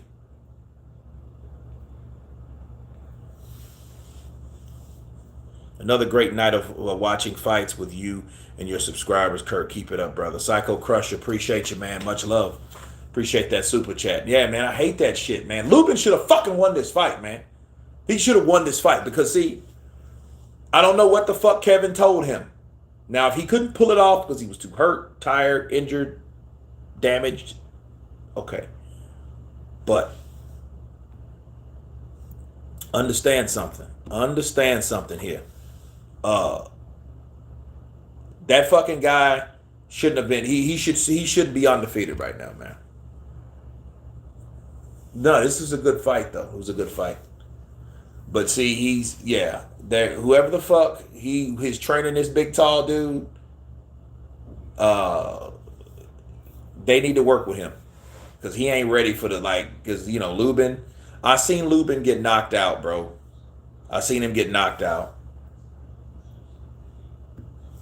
by Jermell Charlo. I was there when he was knocked out cold by Jermell Charlo. I was there in Brooklyn. I seen that fight. And it's Landilada fought Goucher. Jermell Charlo fought Lubin. Jared Swift Hurd fought who did he fight? No Doubt Trout. Right?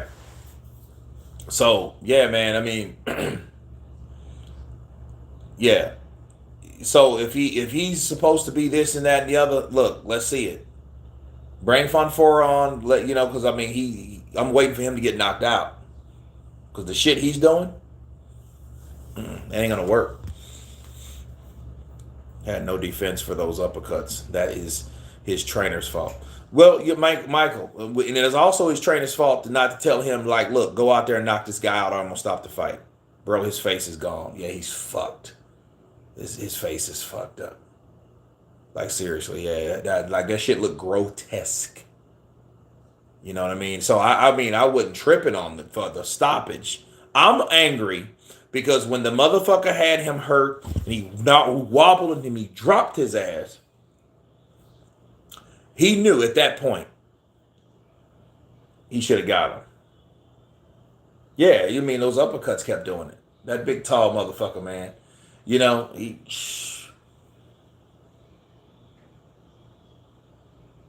I had to clap Fondura's sister though. Yeah, she looks kind of like she can. Yeah. It's over. Fondura run. Yeah, it is. It is. He's won. It's over. Had to see that coming by watching tape. Did not prepare to defend. You know, imagine Floyd. You know, told y'all Fondura's gonna win. Hey.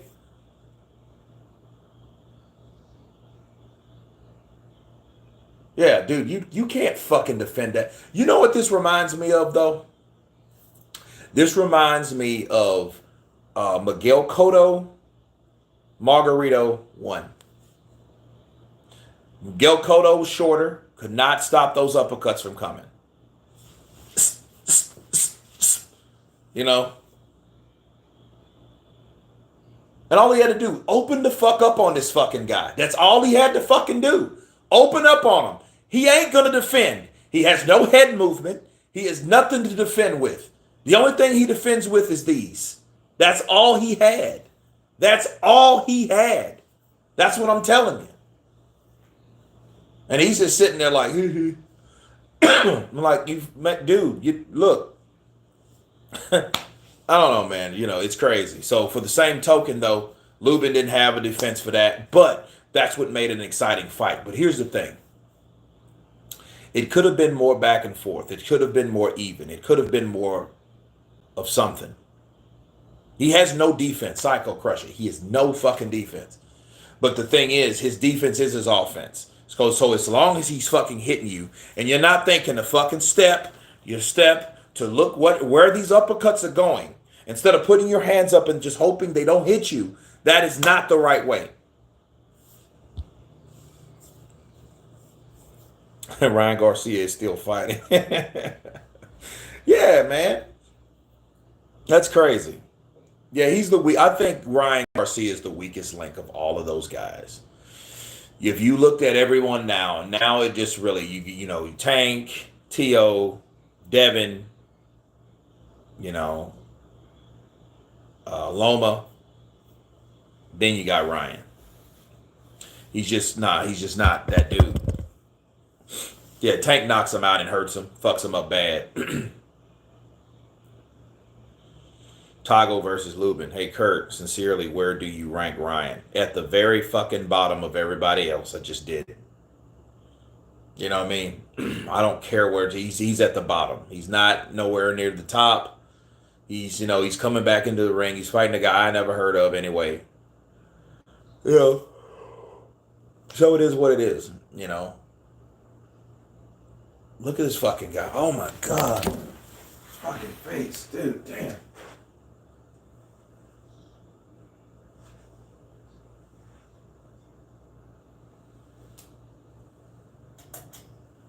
Dude, that's crazy.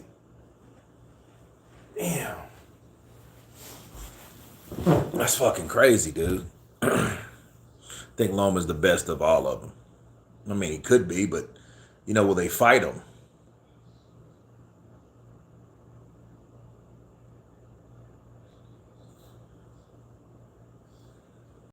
So Fondura is a fight night champion fighter, spamming right hooks and uppercuts, but not a real boxing champion. Well, what has to happen? Somebody's gonna have to show him.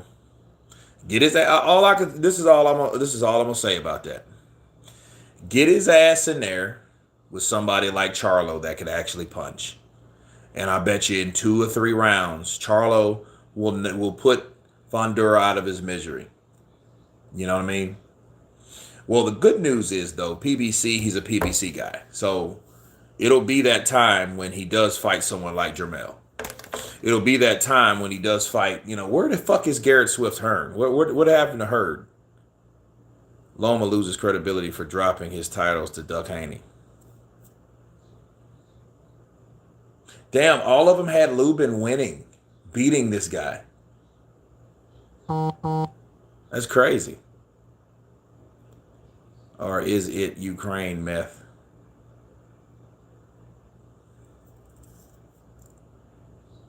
Damn, they all had it. Like 77, 75 Lubin. Damn, they all had Lubin beating Fondura. Lubin should have been knocked out to Tall Jones. Should have knocked out to. Yeah, he should have.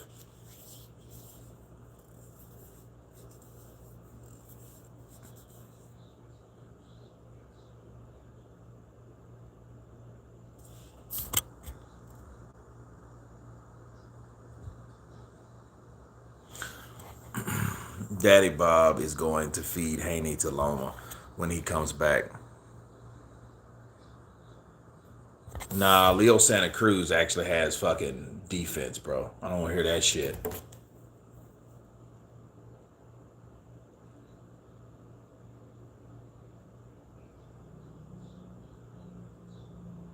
Dude, that's crazy.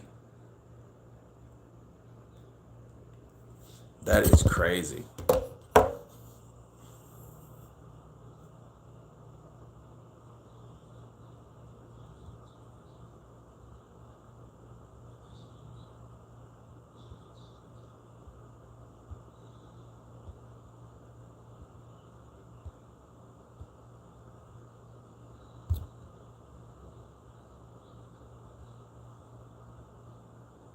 Damn, this fucking guy got glasses and shit on. Oh man, this is crazy, man. This has been an epic chat, man. I appreciate you guys staying up, for me, with me. Um, no, he won't be a problem for long, Michael Fuller. He won't. Somebody like Jermel Charlo knock him out. And everybody will love him for it, but which is cool too. But anyway, you guys, Owen Bradley, cheers to you. I hope Lubin comes back. I hope he recovers fully. Because it was a good fight, great effort by him. You know, um, Garcia fight was a fucking dud. This really saved it, and it's funny. Ironically, I wasn't even looking forward to this fight, but everybody be safe. God bless you all, and you all have been Counterpunch. Peace.